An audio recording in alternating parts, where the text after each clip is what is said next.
இந்த காலை நேரத்திலும் இந்த நேரலை வழியாக எங்களோடு கூட இணைந்து கொண்டமைக்காக நன்றிகள். இந்த நேரத்திலும் இந்த ஆராதனையானது உங்களுக்கும் உங்களுடைய குடும்பங்களுக்கும் ஆசீர்வாதமாக அமையும் என்பதை நாங்கள் தெரியப்படுத்துகிறோம். ஒரு எதிர்பார்ப்போடு இந்த ஆராதனையில நீங்கள் அமர்ந்து கொண்டிருக்கும் நேரத்திலும் தேவன் தாமே உங்களோடையும் உங்கள் குடும்பங்களோடையும் பேசுவாராக. கர்த்தர் உங்களை ஆசீர்வதிப்பார்.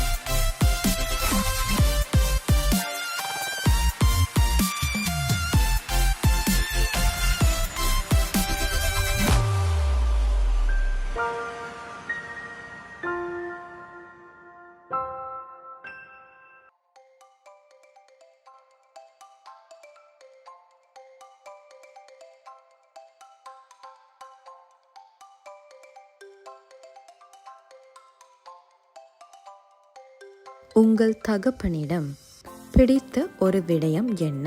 சாக்ரிஃபைஸ். ஸ்மைல், ஜாலியாக இருப்பார். என்னை அப்பா மோட்டிவேட் பண்ணுறது. அவர் என்ற நல்ல பெஸ்ட் ஃப்ரெண்டாக இருக்கார். அப்பா என்னையோட கூட ஜாய்ஃபுல்லாக இருப்பார். when he pays the base. எல்லாத்துக்கும் சப்போர்ட்டிவாக இருப்பார்.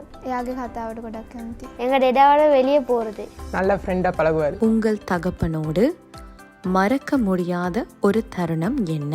அவரோட சண்டை பிடிக்கிற எல்லா மூமெண்ட்டுமே எனக்கு ரொம்ப மெமரபிளாக இருக்கும். அப்போட சேர்ந்து விளையாடுவது. என் ப்ரிஃபெக்ட் செரமனிக்கு அவரே வந்து பேட்ச் குத்தினார். நான் ஒரு விஷயத்தில் மாட்டுப்பட்டேன். அது என் டேடா கண்டுபிடிச்சி என்னை போட்டு சாத்தி எடுத்தார். அது என்ன நல்லதுக்காக.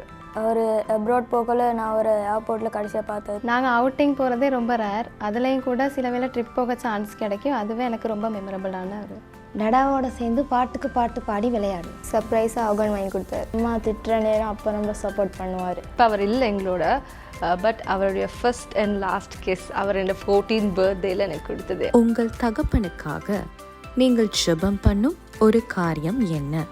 எப்போவுமே நல்ல சுகத்தை கொடுக்கணும். அவரோட ஜப் வந்து ஹை லெவலுக்கு போகணும். யாகி காத்திக்கொண்டே வேணாம் செய்யணும். சொந்தமாக ஒரு வியாபாரம் ஆரம்பிக்கணும். எப்போவுமே சுகத்தோடய சந்தோஷமாக இருக்கணும்னு நான் ப்ரே பண்ணுவேன். அப்பாவுக்கு ஒரு நல்ல வாகனம் கிடைக்கும். வேலை எடுத்து எந்த பிரச்சனையும் வரக்கூடாது. அவர் சொந்த வீடு ஒன்று வாங்கும். சுகத்திற்காகவும் ரட்சிப்புக்காகவும். அப்பாட மார்க்கெட்ஸில் உயர பண்ணுன்னு சொல்லி ஜெபிப்பேன். அவருடைய நீடிய ஆயுளுக்காக. அப்பா ஒரு புது பிஸ்னஸ் ஸ்டார்ட் பண்ணார். මගේ තාත්තව ආශිර්වාද කරන්නේ එම වුණාම මම හැමදාම එළියට එක්කන්. உங்களுடைய அப்பாவிடம் நீங்கள் அதிகமாக மிஸ் பண்ணும் ஒரு காரியம் என்ன?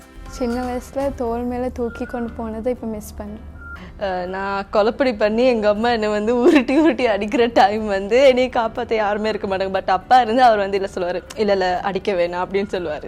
மாதிரி டேடா இப்போ ஃபிஷிங் கூட்டி போகிறது இல்லை. அவர் இது வரைக்குமே என் லைஃப்பில் நான் மிஸ் பண்ணதில்லை. அப்பா என்னையோட நேரம் ரொம்ப செலவழிக்காமல் போகிறது. அப்பா எந்த ஒரு பேரண்ட்ஸ் மீட்டிங்க்கு வரமாட்டார். நாங்கள் ஃபஸ்ட்டு எடுத்து சர்ச்சில் சர்டிஃபிகேட் எடுக்கிற நேரம் அதை பார்க்க வரமாட்டார். முதல்ல மாதிரி என்னோட பெருசாக டைம் ஸ்பெண்ட் பண்ண மாட்டார். என் பர்த்டே டைமில் அப்பா வந்து வேலைக்கு போயிடுவார். அப்பா என்னை மோட்டிவேட் பண்ணுறது மிஸ் பண்ணுறேன். ஏன்னா அவர் இப்போ வெளிநாட்டில் இருக்கிறனால.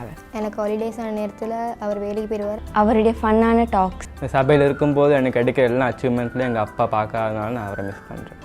எங்கள் டேடா கூட நான் டைம் ஸ்பெண்ட் பண்ணுறது குறைவு.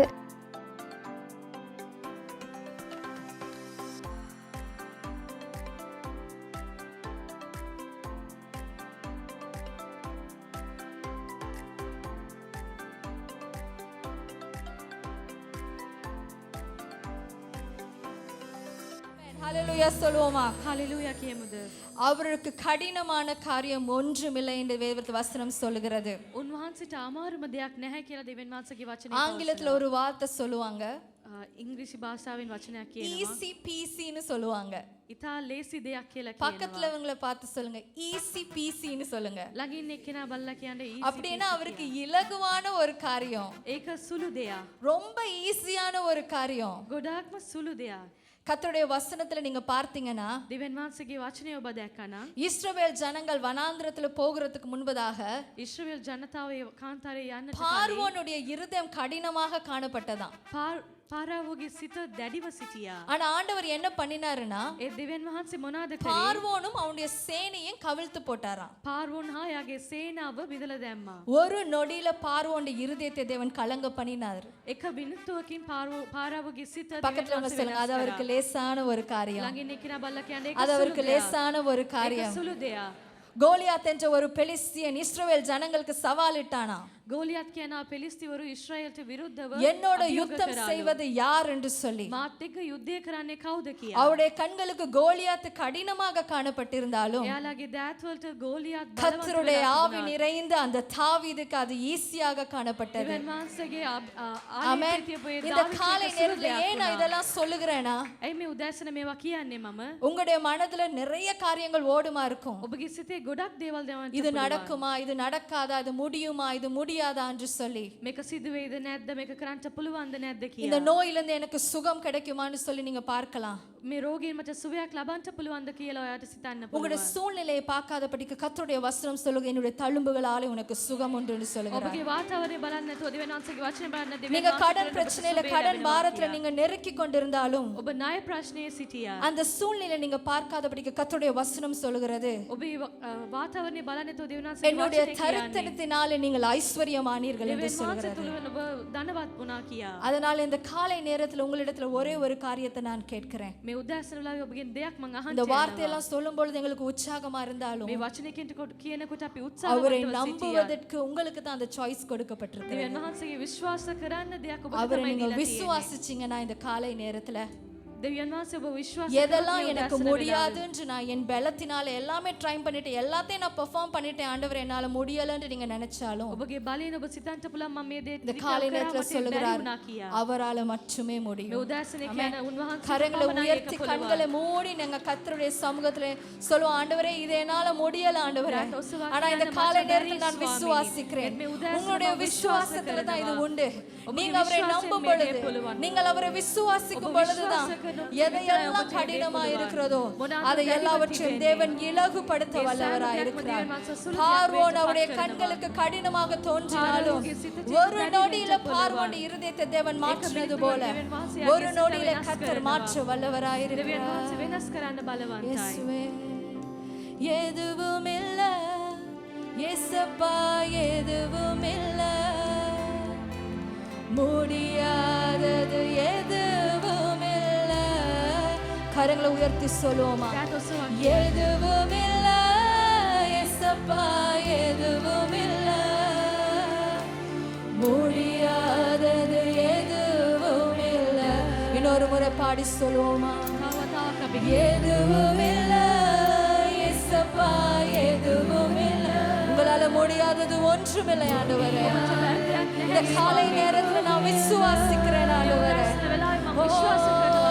எதுவும் இல்ல இயேசப்பா, எதுவும் இல்ல முடியாதது எதுவும் இல்ல. கரங்களை தட்டுவோமா?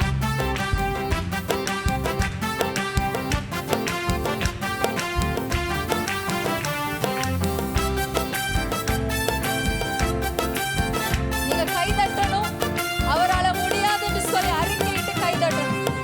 கடினமானது உமக்கு எதுவும் இல்லை. விசுவாசத்தோட இந்த காலை நேரத்துல பாடுவோம். உமக்கு முடியாதது ஒன்றுமில்லை. தேவனை பார்த்து நீங்க சவால் விடுங்க இந்த காலை நேரத்துல. உமக்கு எதுவும் இல்லை முடியாதது உமக்கு. கரங்களை உயர்த்தி சொல்லுவோமா, எதுவும் இல்லை இயேசப்பா, எதுவும் இல்லை முடியாதது எதுவும் இல்லை. எதுவும் இல்லை இயேசப்பா, எதுவும் இல்லை முடியாதது எதுவும் இல்லை. எதுவும் இல்லை, எதுவும் இல்லை இயேசப்பா, எதுவும் இல்லை. ஓ உமால எதுவும் முடியாத காரியம் ஒன்றுமில்லை ஆண்டவரே. எதுவும் இல்லை இயேசப்பா, எதுவும் இல்லை முடியாதது எதுவும் இல்லை. கரங்களை தட்டுவோமா? ஓங்கி அவர் புயத்தினாலே அவருடைய வார்த்தையில வல்லமை ஒன்று. வானத்தையும் பூமியையும் உண்டாக்கின சிருஷ்டித்த தேவனை நாங்கள் ஆராதனை செய்கிறோம்.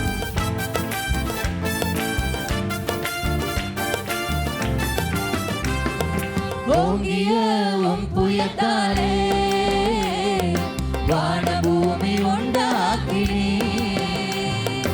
ஓங்கிய உம் புயத்தாலே வான பூமி உண்டாக்கினீ. நீட்டப்பட்ட உம் கரத்தாலே அகிலத்தையே ஆட்சி செய்தீ.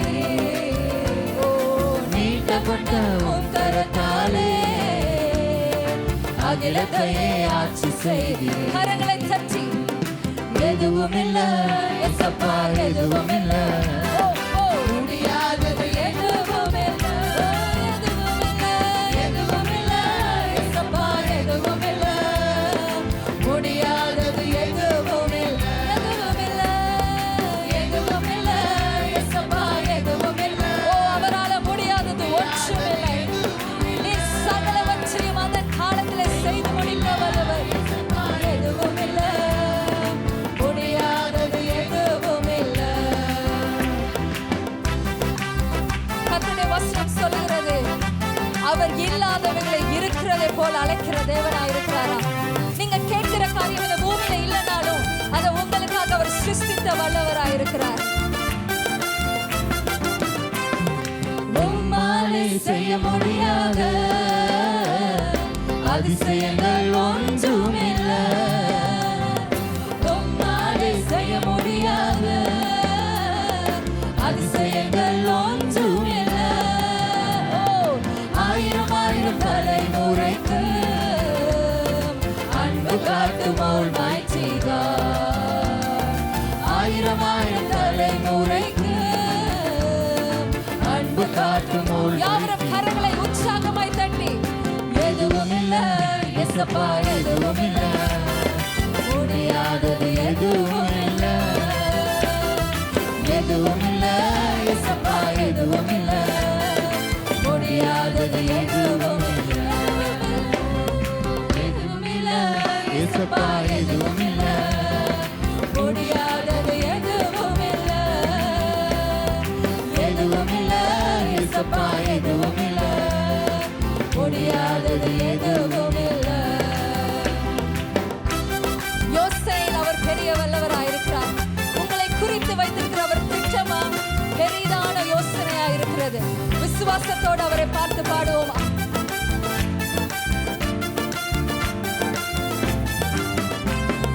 யோசனையில் பெரியவர் நீ, செயல்களிலே வல்லவர் நீ. யோசனையில் பெரியவர் நீ, செயல்களிலே வல்லவர் நீ. சேனைகளின் கர்த்தரீரே, எல் ஷடாயும் நாமமே. சேனைகளின் கர்த்தர் நீரே, எல் ஷடாயும் நாமமே. சேனைகளின் கர்த்தர் நீரே, சேனைகளின் கர்த்தர் நீரே, எல் ஷடாயும் நாமமே. சேனைகளின் கர்த்தர், சேனைகளின் கர்த்தர் நீரே, எல் ஷடாயும் நாமமே. யாவரும் எழுந்து நின்று பாடுவோமா? எதுவும் இல்ல ஏசப்பா எதுவும் இல்ல முடியாதது எதுவும் இல்ல எதுவும் இல்ல ஏசப்பா எதுவும் இல்ல முடியாதது எதுவும் இல்ல எதுவும் இல்ல ஏசப்பா எதுவும் இல்ல முடியாதது எதுவும் இல்ல எதுவும் இல்ல ஏசப்பா எதுவும் இல்ல முடியாதது எதுவும் இல்ல.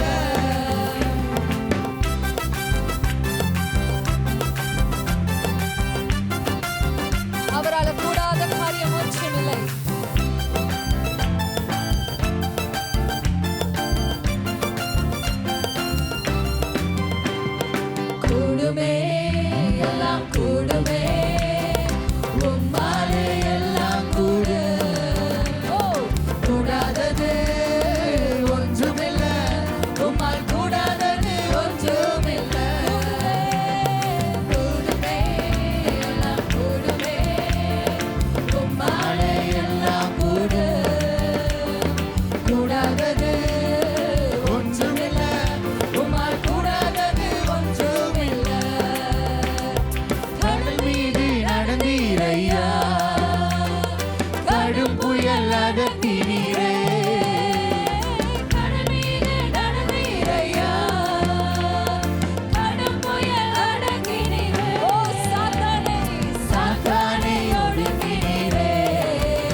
நோக்கி சென்றதையா யோர்தான் உம்மை கண்டு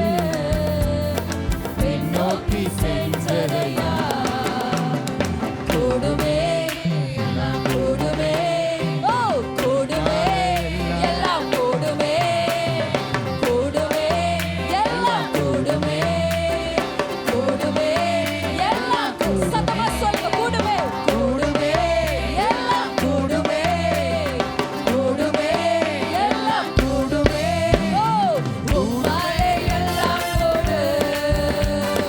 கூடாதது ஒன்றுமில்லை உம்மால் கூடாதது ஒன்றுமில்லை கரங்களை தட்டி பாடுவோமா கூடுமே எல்லாம் கூடுமே உம்மாலே எல்லாம் கூடும் கூடாதது ஒன்றுமில்லை உம்மால் கூடாதது ஒன்றுமில்லை கூடுமே எல்லாம் கூடுமே உம்மாலே எல்லாம் கூடும் கூடாதது ஒன்றுமில்லை உம்மால் கூடாதது ஒன்றுமில்லை உம்மால் கூடாதது ஒன்றுமில்லை. அப்படியே கரங்களை உயர்த்தி அந்த பரிசுத்தமுள்ள தேவனை நாங்கள் ஆராதனை செய்ய போகிறோம். சிங்காசனத்தில் வீற்றிருக்கிற தேவனாய் இருக்கிறார்.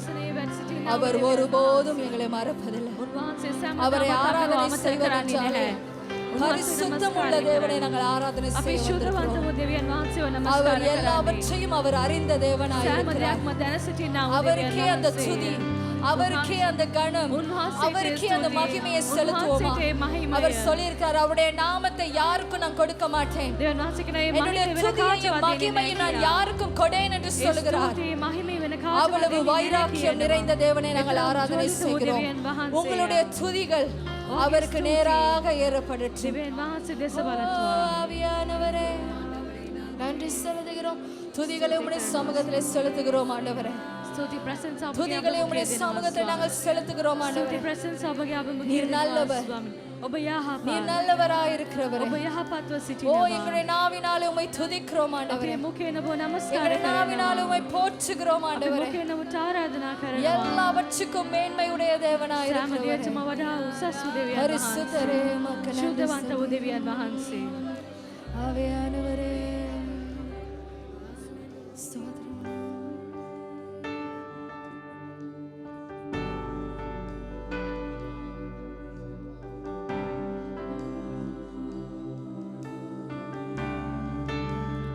நீ நல்லவர் சொல்லும். நீ நல்லவரே, சர்வ வல்லவரே, உம் கரங்கள் என் ஆதாரமே. நீ நல்லவரே, சர்வ வல்லவரே, உம் கரங்கள் என் ஆதாரமே. நீ நல்லவரே, சர்வ வல்லவரே, உம் கரங்கள் என் ஆதாரமே. நீ நல்லவரே, சர்வ வல்லவரே, உம் கரங்கள் என் ஆதாரமே. ஏந்தி நீர் தாங்கி நீர் உயர்த்தி நீர் தப்புவித்தீர். ஏந்தி நீர் தாங்கி நீர் உயர்த்தி நீர் தப்புவித்தீர். தகுதியில்லை இல்லை இந்த உறவுகள் எனக்கு, நீதியான கிருபை காரணம் அதற்கு. தகுதியே இல்லை இந்த உறவுகள் எனக்கு, நீதியான கிருபை காரணம் அதற்கு. நீ நல்லவரே,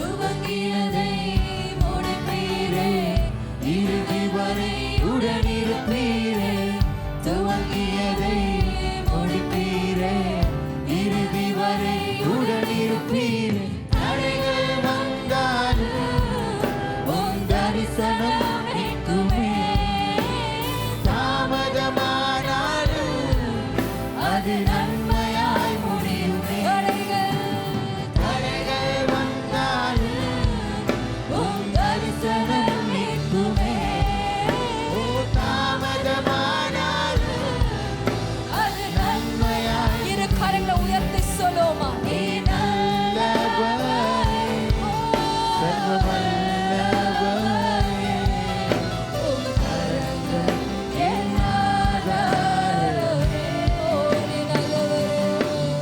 நீ நல்லவரே சர்வ வல்லவரே உம் கரங்கள் என் ஆதாரமே விவரிக்க முடியாது விவரிக்க முடியாத அதிசயங்கள் செய்பவரே வர்ணிக்க முடியாத அற்புதங்கள் செய்பவரே விவரிக்க முடியாத அதிசயங்கள் செய்பவரே வர்ணிக்க முடியாத அற்புதங்கள் செய்பவரே நீ நல்லவரே சர்வ வல்லவரே உம் கரங்கள் என் ஆதாரமே நீ நல்லவரே சர்வ வல்லவரே உம் கரங்கள் என் ஆதாரமே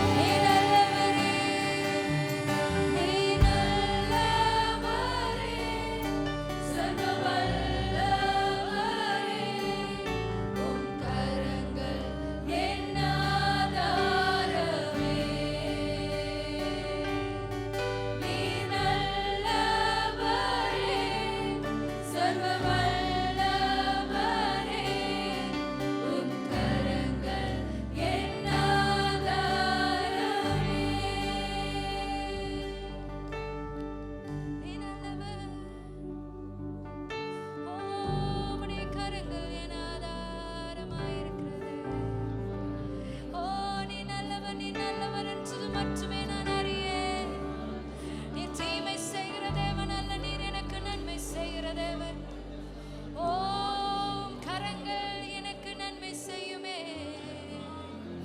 ஓ உம்முடைய கரங்கள் எனக்கு நன்மை செய்யுமே ஆவியானவரே நீ நல்லவர் நீ நல்லவர் நீ நல்லவர் நீ நல்லவர் நீ நல்லவர் அதை மட்டுமே நான் அறிக்கை செய்கிறேன் நீர் நல்லவர் நீர் நல்லவர் நீர் நல்லவர் ஆண்டவரே ஓ ஆவியானவரே நீ நல்லவர் பரிசுத்தரே ඔබ යහපත් ස්වාමී. உம்மை துதிக்கிறோம் ஆண்டவரே. ඔබ නමස්කාරය இந்த துதியினாலே கர்த்தர் இந்த ஆலயத்தை நிரப்புவோமா அவர் இறங்கி வந்து எங்கள் மத்தியிலே இருக்கிறார் அவர் இறங்கி வந்து நம்ம மத்தியிலே ஆசீர்வதிக்கிறார். උන්වහන්සේ බැස් ඇවිත් අපිව ආශිර්වාද කරන්න. Jesus.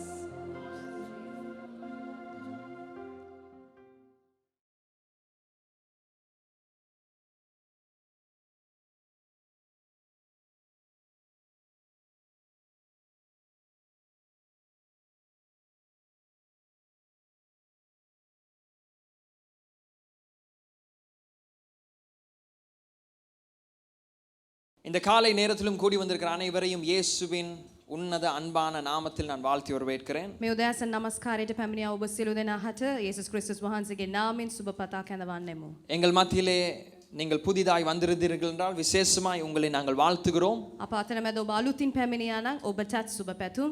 அதே போல ஆன்லைன்ல எங்களோடு இணைந்து கொள்கிற ஒவ்வொருவரையும் தேவன் தாமே ஆசீர்வதிப்பாராக. සජීව විකාශය තුල නරඹනා වූ ඔබ හටත් යේසුස් වහන්සේ ආශිර්වාද කරනසේ. நான் கடந்த முறை பேசின அதே தலைப்பிலே தொடர்ந்து இந்த இரண்டாவது வாரமும் நான் அதிலே பேச விரும்புகிறேன். පසුගිය කාලයේ කතා කළා ඔය මාතෘකාවේ යටතේම මේ සතියේත් ඔබත් සමග කතා කරන්න කැමතියි. கடந்த முறை நான் பேசின தலைப்பை எத்தனை பேருக்கு ஞாபகம் இருக்கு? කී දෙනෙක්ට මතක ඇතිද? ஓகே, ஒரு 4 பேருக்கு ஞாபகம் இருக்கிறது. சுவிசேஷத்தை குறித்து நான் பேசினேன். සුභාරංචිය ගැන කතා කළා. எப்படி நாம் உறவுகளின் மூலமாய் சுவிசேஷத்தை கொண்டு போவது. අපි කොහොමද නෑ හිතවතුන් තුල සුභාරංචිය ගෙන යන්නේ? என்னுடைய 19வது வயதிலேயே என்னுடைய அறையிலே நான் இயேசு கிறிஸ்துவை ஏற்றுக்கொண்டேன். මාගේ අවුරුදු 19 වයසෙදී සිටියේදී කාමරයේදී යේසුස් වහන්සේව මම බාරගත්තා. நல்ல ஒரு கிறிஸ்தவ குடும்பத்திலே நான் வளர்ந்தேன். කිතුණු පවුලක මම ඇති දැඩි වුණා. நல்ல அடையாளங்கள் எனக்கு முன்பதாக இருந்தது. හොඳ සංකේත ලකුණුවල් තිබුණා. என்னுடைய 13வது வயதிலே நான் ஞானஸ்தானம் எடுத்தேன். අවුරුදු 13 දී මම ஞானஸ்தானம் எடுத்தேன். බෞතිස්මය ලබා ගත්තා. என்னுடைய 17வது வயதிலே ஊழியத்திற்குள்ளே போனேன். අවුරුදු 17 දී මම සේවයට නිරත වුණා. ஆனால் 19வது வயதிலே தான் தேவன் எனக்கு எவ்வளவு தேவை என்பதை நான் அறிந்து கொண்டேன். 19 වන වයසේදී තමයි දෙවියන් වහන්සේ මට කෙතරම් අවශ්‍යද කියලා දැනගත්තේ. என்னுடைய பாவங்களை நான் உங்களுக்கு விவரிக்கும் பொழுது මගේ පාපය මා ඔබට විවරය කරද්දී நான் சொன்னேன் ஒவ்வொருவருக்கும் தனிப்பட்ட ஒரு சாட்சி இருக்கிறது. එක්කෙනෙකුගේ ජීවිතය තුළ පෞද්ගලික சாட்சிයක් තිබෙනවා. 2 நிமிடத்திலே நாம் அதை சொல்ல பழக வேண்டும். මිනිත්තු දෙකකින් අපි ඒ දේ කියන්න පුරුදු වෙන්න ඕනේ. முக்கியமாய் நான் சொன்னேன் கர்த்தர் எப்படிப்பட்ட பாவத்திலிருந்து எங்களை விடுவிக்கிறார். இதுதான் ஜீவனுள்ள சாட்சி. විශේෂයෙන් මා ඔබට පැවසුවා පාපයෙන් අප ගැලවීම ලැබුණ කෙසේද? එය තමයි මහත් වූ සුභාරංචිය. தனிமையிலிருந்து இச்சையிலிருந்து அதே போல ஆண்டவர் கோபத்திலிருந்து ஆண்டவர் எரிச்சலிலிருந்து என்னை விடுவித்தார். අපගේ තනිකමෙන් ඊර්ෂ්‍යාවෙන් කෝපයෙන් ස්වාමින් වහන්සේ මව මිදෙව්වා. சாட்சியிலே பெரிய சாட்சி சின்ன சாட்சி என்று இல்ல. சாක්ෂියක් කියද්දී කුඩා சாක්ෂියක් නැත්නම් ලොකු சாක්ෂියක් කියලා නැහැ. இதுதான் என்னுடைய சாட்சி. මේ දේ තමයි මගේ சாක්ෂිය. நான் விக்கிரங்களுக்கு பின்பதாய் போகவில்லை. මම රූප නමස්කාරය පිටිපස්සට ගියේ නැහැ. மரணத்தில் இருக்கும் பொழுது நான் கர்த்தரை அறியவில்லை. මරණයේදී සිටියේදී මම ස්වාමින් වහන්සේව දැනගත්තේ නැහැ. இப்படிப்பட்ட சாட்சிகள் இருக்கலாம். මේ වගේ சாක්ෂි ඔබට තිබෙන්න පුළුවන්. என்றைக்கு நீங்கள் உங்களுக்கு நடந்ததை சொல்ல வெளிக்கிடுகிறீர்களோ அப்பொழுது தான் ஜீவனுள்ள சாட்சி மற்றவர்களுக்கு போகும். කවදාද ඔබ ඔබගේ சாක්ෂිය බෙදා හරින්න පටන් ගන්න ඒ දවස පටන් ඒ ජීවමාන වූ சாක්ෂිය. யாருமே ஒரு கிறிஸ்தவனாய் பிறக்க முடியாது. කවුරුවත් කිතුණුවෙකු ලෙස බෙදෙන්න බෑ. ஒரு முஸ்லிமாய் பிறக்கலாம். මුස්ලිම්වරයෙක් ඉපදෙන්න පුළුවන්. ஒரு ஹிந்துவாய் பிறக்கலாம். හින්දු ජාතිකයෙක් ලෙස ඉපදෙන්න පුළුවන්. ஆனால் கிறிஸ்தவ குடும்பத்திலே பிறக்கிறபடினாலே நாம் கிறிஸ்தவர்கள் அல்ல. කිතුණුවෙකු ලෙස අපි ඉපදෙන නිසා එක පවුලක ඉපදෙන නිසා අපි කිතුණුවෙක් නොවේ. கிறிஸ்தவர்களாய் நாம் மாற வேண்டும். කිතුණුවෙකු ලෙස අපි වෙනස් වෙන්න ඕනේ. அது எங்களுடைய தனிப்பட்ட ஒரு தீர்மானம். ඒ අපගේ පෞද්ගලික තීරණයක්. அதனால வெவ்வேறு விதங்களிலே கர்த்தர் உங்களை தொட்டிருப்பார். බොහෝ කාර්යයන් විදහාදක්මමින් ඔබව දෙවියන් වහන්සේ අතගස්සන්නට පුළුවන්. ரோமர் புத்தகத்திலிருந்து 4 வசனங்களை உங்களுக்கு நான் தந்தேன். රෝම පොතේ වචන 4ක් සඳහන් කළා. அதிலே நீங்கள் எப்படியாய் சாட்சியை ஆயத்தப்படுத்துவது, ඒ වචන වලින් ඔබ සාක්ෂියක් ගොඩ නගන්න ඉදිරිපත් කරන්න කෙසේද? அதே போல சாட்சியை எப்படி சொல்வது? ඒ වගේම කියන්න කෙසේද? சுவிசேஷம் என்பது நாம் சண்டை பிடித்து ஒருவரை இந்த கர்த்தருடைய அன்புக்குள்ளே கொண்டு வருவதல்ல. සුභාරංචියක් කියන්නේ පුද්ගලයෙක් සමග රණ්ඩුවක් ඇති කරලා එක්කෙනෙක්ව මඟ පෙන්වනව නෙමෙයි. ஒவ்வொருவரையும் மாற்றுவது தேவனுடைய வேலை. එක්කෙනෙක්ව වෙනස් කරන්නේ ස්වාමින් වහන්සේ. ஆனால் இந்த கடமை ஒவ்வொருவரும் மேலும் விழுந்திருக்கிறது. මේ වගකීම හැම කෙනා මත තිබෙනවා. ஆயத்தமா இருக்கிறீர்களா? සූදානමින් සිටිනවද? சரி, ஒரு கதையோட ஆரம்பிக்கிறேன். කතාවක් සමග පටන් ගන්නම්. ஒரு ஊர்ல ஒரு மலை பிரதேசத்துல கந்தன் என்கிறதான ஒரு மனுஷன் இருந்தாராம். එක කඳු පෙදෙසක ජීවත් වුණා වූ එක් පුද්ගලයෙක් සිටියා. அவருடைய பேர் மிஸ்டர் கந்தன். ඔහුගේ නම කන්දම්. என்ன பேர்? மிஸ்டர் கந்தன். சரியா? කන්දම්. இந்த மிஸ்டர் கந்தனுக்கு 4 பிள்ளைகள் இருந்தார்களாம். ඔහුට ළමයින් 4 දෙනෙක් හිටියා. அவர்களுடைய பெயர் என்ன தெரியுமா? ඔවුන්ගේ නම් කුමක්ද නම්? 4 குமாரர்கள். 4 දෙනාම පුතුන්. 4 6 அடி உயரமுள்ள 4 குமாரர்கள். ඔවුන් උස අඩි 6ක සහිත හිටියා. පුතුන් 4 දෙනෙක් ඔහුට. முதலாவது மகனுடைய பேர் கஞ்சன். පළමුවන පුතාගේ නම කංජන්. இரண்டாவது மகனுடைய பேர் கொம்பன். දෙවන පුතාගේ නම කොම්බන්. மூன்றாவது நபருடைய பேர் கல்லன். තුන්වන පුතාගේ නම කල්ලන්. நான்காவது மகனுடைய பேர் குருக்கன். හතරවන පුතාගේ නම කුරුකන්. இது குடும்பத்துடைய பேர் family of the K family. என்ன ஃபேமிலி? මේ පවුලේ නම තමයි K family. இப்போ இவர்கள் ஒரு மர வீட்டிலே வாழ்ந்து வந்தார்கள். මොවුන් ජීවත් වුණේ එක පැල්පතක. மர வீட்டிலே ட்ரீ ஹவுஸ். ஒரு மரத்துக்கு மேலே அவருடைய வீடு. ගසක තමයි ඔවුන්ගේ ගෙයක් ගොඩ නගා තිබුණේ. ஒரு நாள் மிஸ்டர் கந்தன் அவருடைய 4 புத்திரர்களையும் கூப்பிட்டார். කන්දන් මොකද්ද කළේ? ඔහුගේ පුතුන් 4 දෙනාම අඬ ගැස්සුවා. கூப்பிட்டு கேட்டாராம், இந்த மரத்தை யார் வெட்டினது? මේ ගහ කැපුවේ කවුද කියලා. அப்ப யாருமே பதில் சொல்லல. කවුරුවත් පිළිතුරු දුන්නේ නැහැ. திருப்பி கேட்டாராம், இந்த மரத்தை யார் வெட்டினது? නැවතත් ඇසුවා කවුද මේ ගහ කැපුවේ කියලා. யாருமே பதில் சொல்ல. කවුරුවත් පිළිතුරු දුන්නේ அப்ப மிஸ்டர் கந்தன் ஒரு கதை சொன்னார். මිස්ටර් කන්දන් එක් කතාවක් පැවසුවා. அவர் சொன்னாரா ஆபிரகாம் லிங்கனும் இப்படி தான் ஒரு மரத்தை வெட்டினான். ආබ්‍රහම් ලින්කන් තුමත් මේ ආකාරයට තමයි ගසක් කැපුවේ. ஆனா அவங்களுடைய அப்பா அவங்களுடைய அந்த அவங்க ஆபிரகாம் லிங்கனுடைய அப்பா அவனை கூப்பிட்டு ආබ්‍රහම් ලින්කන්ගේ පියා ඔහු වඩ ගසා நீ தப்பு செஞ்சிருக்கலாம். ඔබ වැරදි කළා. ஆனா நீ உண்மை சொன்னா නමුත් ඇත්ත කිව්වනම් உன்னை நான் அடிக்க மாட்டேன். ඔබට ගහන්නේ නැහැ. அப்ப ஆபிரகாம் லிங்கன் சொன்னானா நான் தான் இந்த மரத்தை வெட்டினேன். ආබ්‍රහම් ලින්කන් පිළිගත්ත මම තමයි මේ ගස කැපුවේ කියලා. இந்த கதை சொல்லி முடிச்சோனே මේ කතාව කිව්වට පස්සේ மிஸ்டர் கந்தன் அவருடைய 4 பிள்ளைகளிடத்துல கேட்டாராம் யாரு மரத்தை வெட்டினது. මිස්ටර් කන්දන් ඇසුවා නැවතත් ඒ ප්‍රශ්නය කවුද මේ ගස මේ කැඩුවේ කියලා. அப்ப அந்த 4 பேர்ல முதலாவது குமாரன் வந்து சொன்னாரா நாங்க 4 பேரும் தான் இந்த மரத்தை வெட்டினோம். මේ පළවන පුත්‍රයා පැවසුවාලු අපි 4 දෙනා එක්ව තමයි මේ ගස කැපුවේ කියලා. இந்த 4 மகனை அழைத்து கொண்டு போயிட்டு அடின்னு அடிச்சார். 4 දෙනාම කැඳවන ගිහිල්ලා ඔහු ගැහුවාලු. அடிய வாங்கிட்டு 4 பேரும் எழும்பி கேட்டாங்களா. ඊට පස්සේ පහර ලබා ගත්තට පස්සේ ඔවුන් 4 දෙනාම නැගිටලා ඇහුවා. அப்பா நீங்க சொன்னீங்க ஆபிரகாம் லிங்கன் உண்மை சொன்னனால அவங்களோட அப்பா அடிக்கலன்னு சொல்லி. ආබ්‍රහම් ලින්කන් ඇත්ත කිව්ව නිසා ඔහු ඇත්ත පැවසුව නිසා ඔහුට ගැහුවේ නැහැ කියලා ඔබ පැවසුවා. மிஸ்டர் கந்தன் சொன்னாரா මිස්ටර් කන්දන් පැවසුවාලු. ஆபிரகாம் லிங்கன் மரத்தை வெட்டும் பொழுது ඒබ්‍රහම් ලින්කන් ඒ ගස කපද්දී அவங்களோட அப்பா அந்த மரத்தின் மேல இருக்கல. ඒ ගහට උඩ ඔහුගේ පියා හිටියේ නැහැ. சிலருக்கு இன்னும் புரியல. සමහර අයට තේරුන්නේ නැහැ. புரியாட்டி பக்கத்துல கேட்டுக்கொள்ளுங்க. நான் இந்த செய்திகளின் மூலமாய் சொல்ல விரும்புவது இதுதான். මේ පණිවිඩය තුලින් ඔබට කියන්න කැමති දේත් මෙයයි. உங்களுக்கு நடந்ததை சொல்லுங்க. ඔබට සිදුවුණු දේ පවසන්න. அவ்வளவுதான். එච්චරයි. சுவிசேஷம் என்பது සුභාරංචිය නම් இன்னொருவருடைய கதை அல்ல. තවත් කෙනෙක්ගේ කතාවක් නෙමෙයි. உங்களுக்கு நடந்ததை ඔබට සිදුවුණු දේ நீங்கள் சொல்லுவது. ඔබ පැවසීම. கர்த்தர் எதிலிருந்து உங்களை விடுதலை செய்தார். ස්වාමීන් වහන්සේ කොහොමද ඔබව ගැලෙව්වේ? கர்த்தர் எதிலிருந்து உங்களை சுகப்படுத்தினார். කුමන ස්ථානයේ ඉඳන් ඔබව සුව කළාද? சுவிசேஷம் என்பது நீங்கள் தேவன் உங்களுக்கு செய்ததை சொல்லுவது. සුභාරංචිය කියන්නේ දෙවියන් වහන්සේ ඔබට කළා වූ දෙයයි. என்னுடைய 19வது வயதிலே நான் கர்த்தரை ஏற்றுக்கொண்டேன். අවුරුදු 19 දී ස්වාමීන් වහන්සේව පිළිගත්තා. ஆனாலும் அதற்கு பின்பதாக தொடர்ந்து நான் விட்டு வர வேண்டிய பாவங்களுக்கு நான் திரும்ப ஆரம்பித்தேன். ඉන් පසුව මම අත්හැර දැමූ ආවු ඒ පව් නැවතත් මම පිටිපස්සට යන්නට ආරම්භ කළා. நான் முடிந்த அளவு என்னுடைய முயற்சியிலே நான் பரிசுத்தமாய் வாழ ஆரம்பித்தேன். මම උත්සාහ කළා පවිත්‍ර ජීවිතයක් ගත කරන්න. ஆனாலும் மீண்டும் அதே பாவங்கள் என்னை தொடர்ந்தது. නැවත ඒ පාපයන් මාව පිටිපස්සට மீண்டும் அந்த பாவங்களுக்குள்ளே விழும் பொழுது நான் மிக துக்கப்பட்டேன். ඒ පාපයට වැටෙද්දි මම නැවත දුකටපත් වුණා.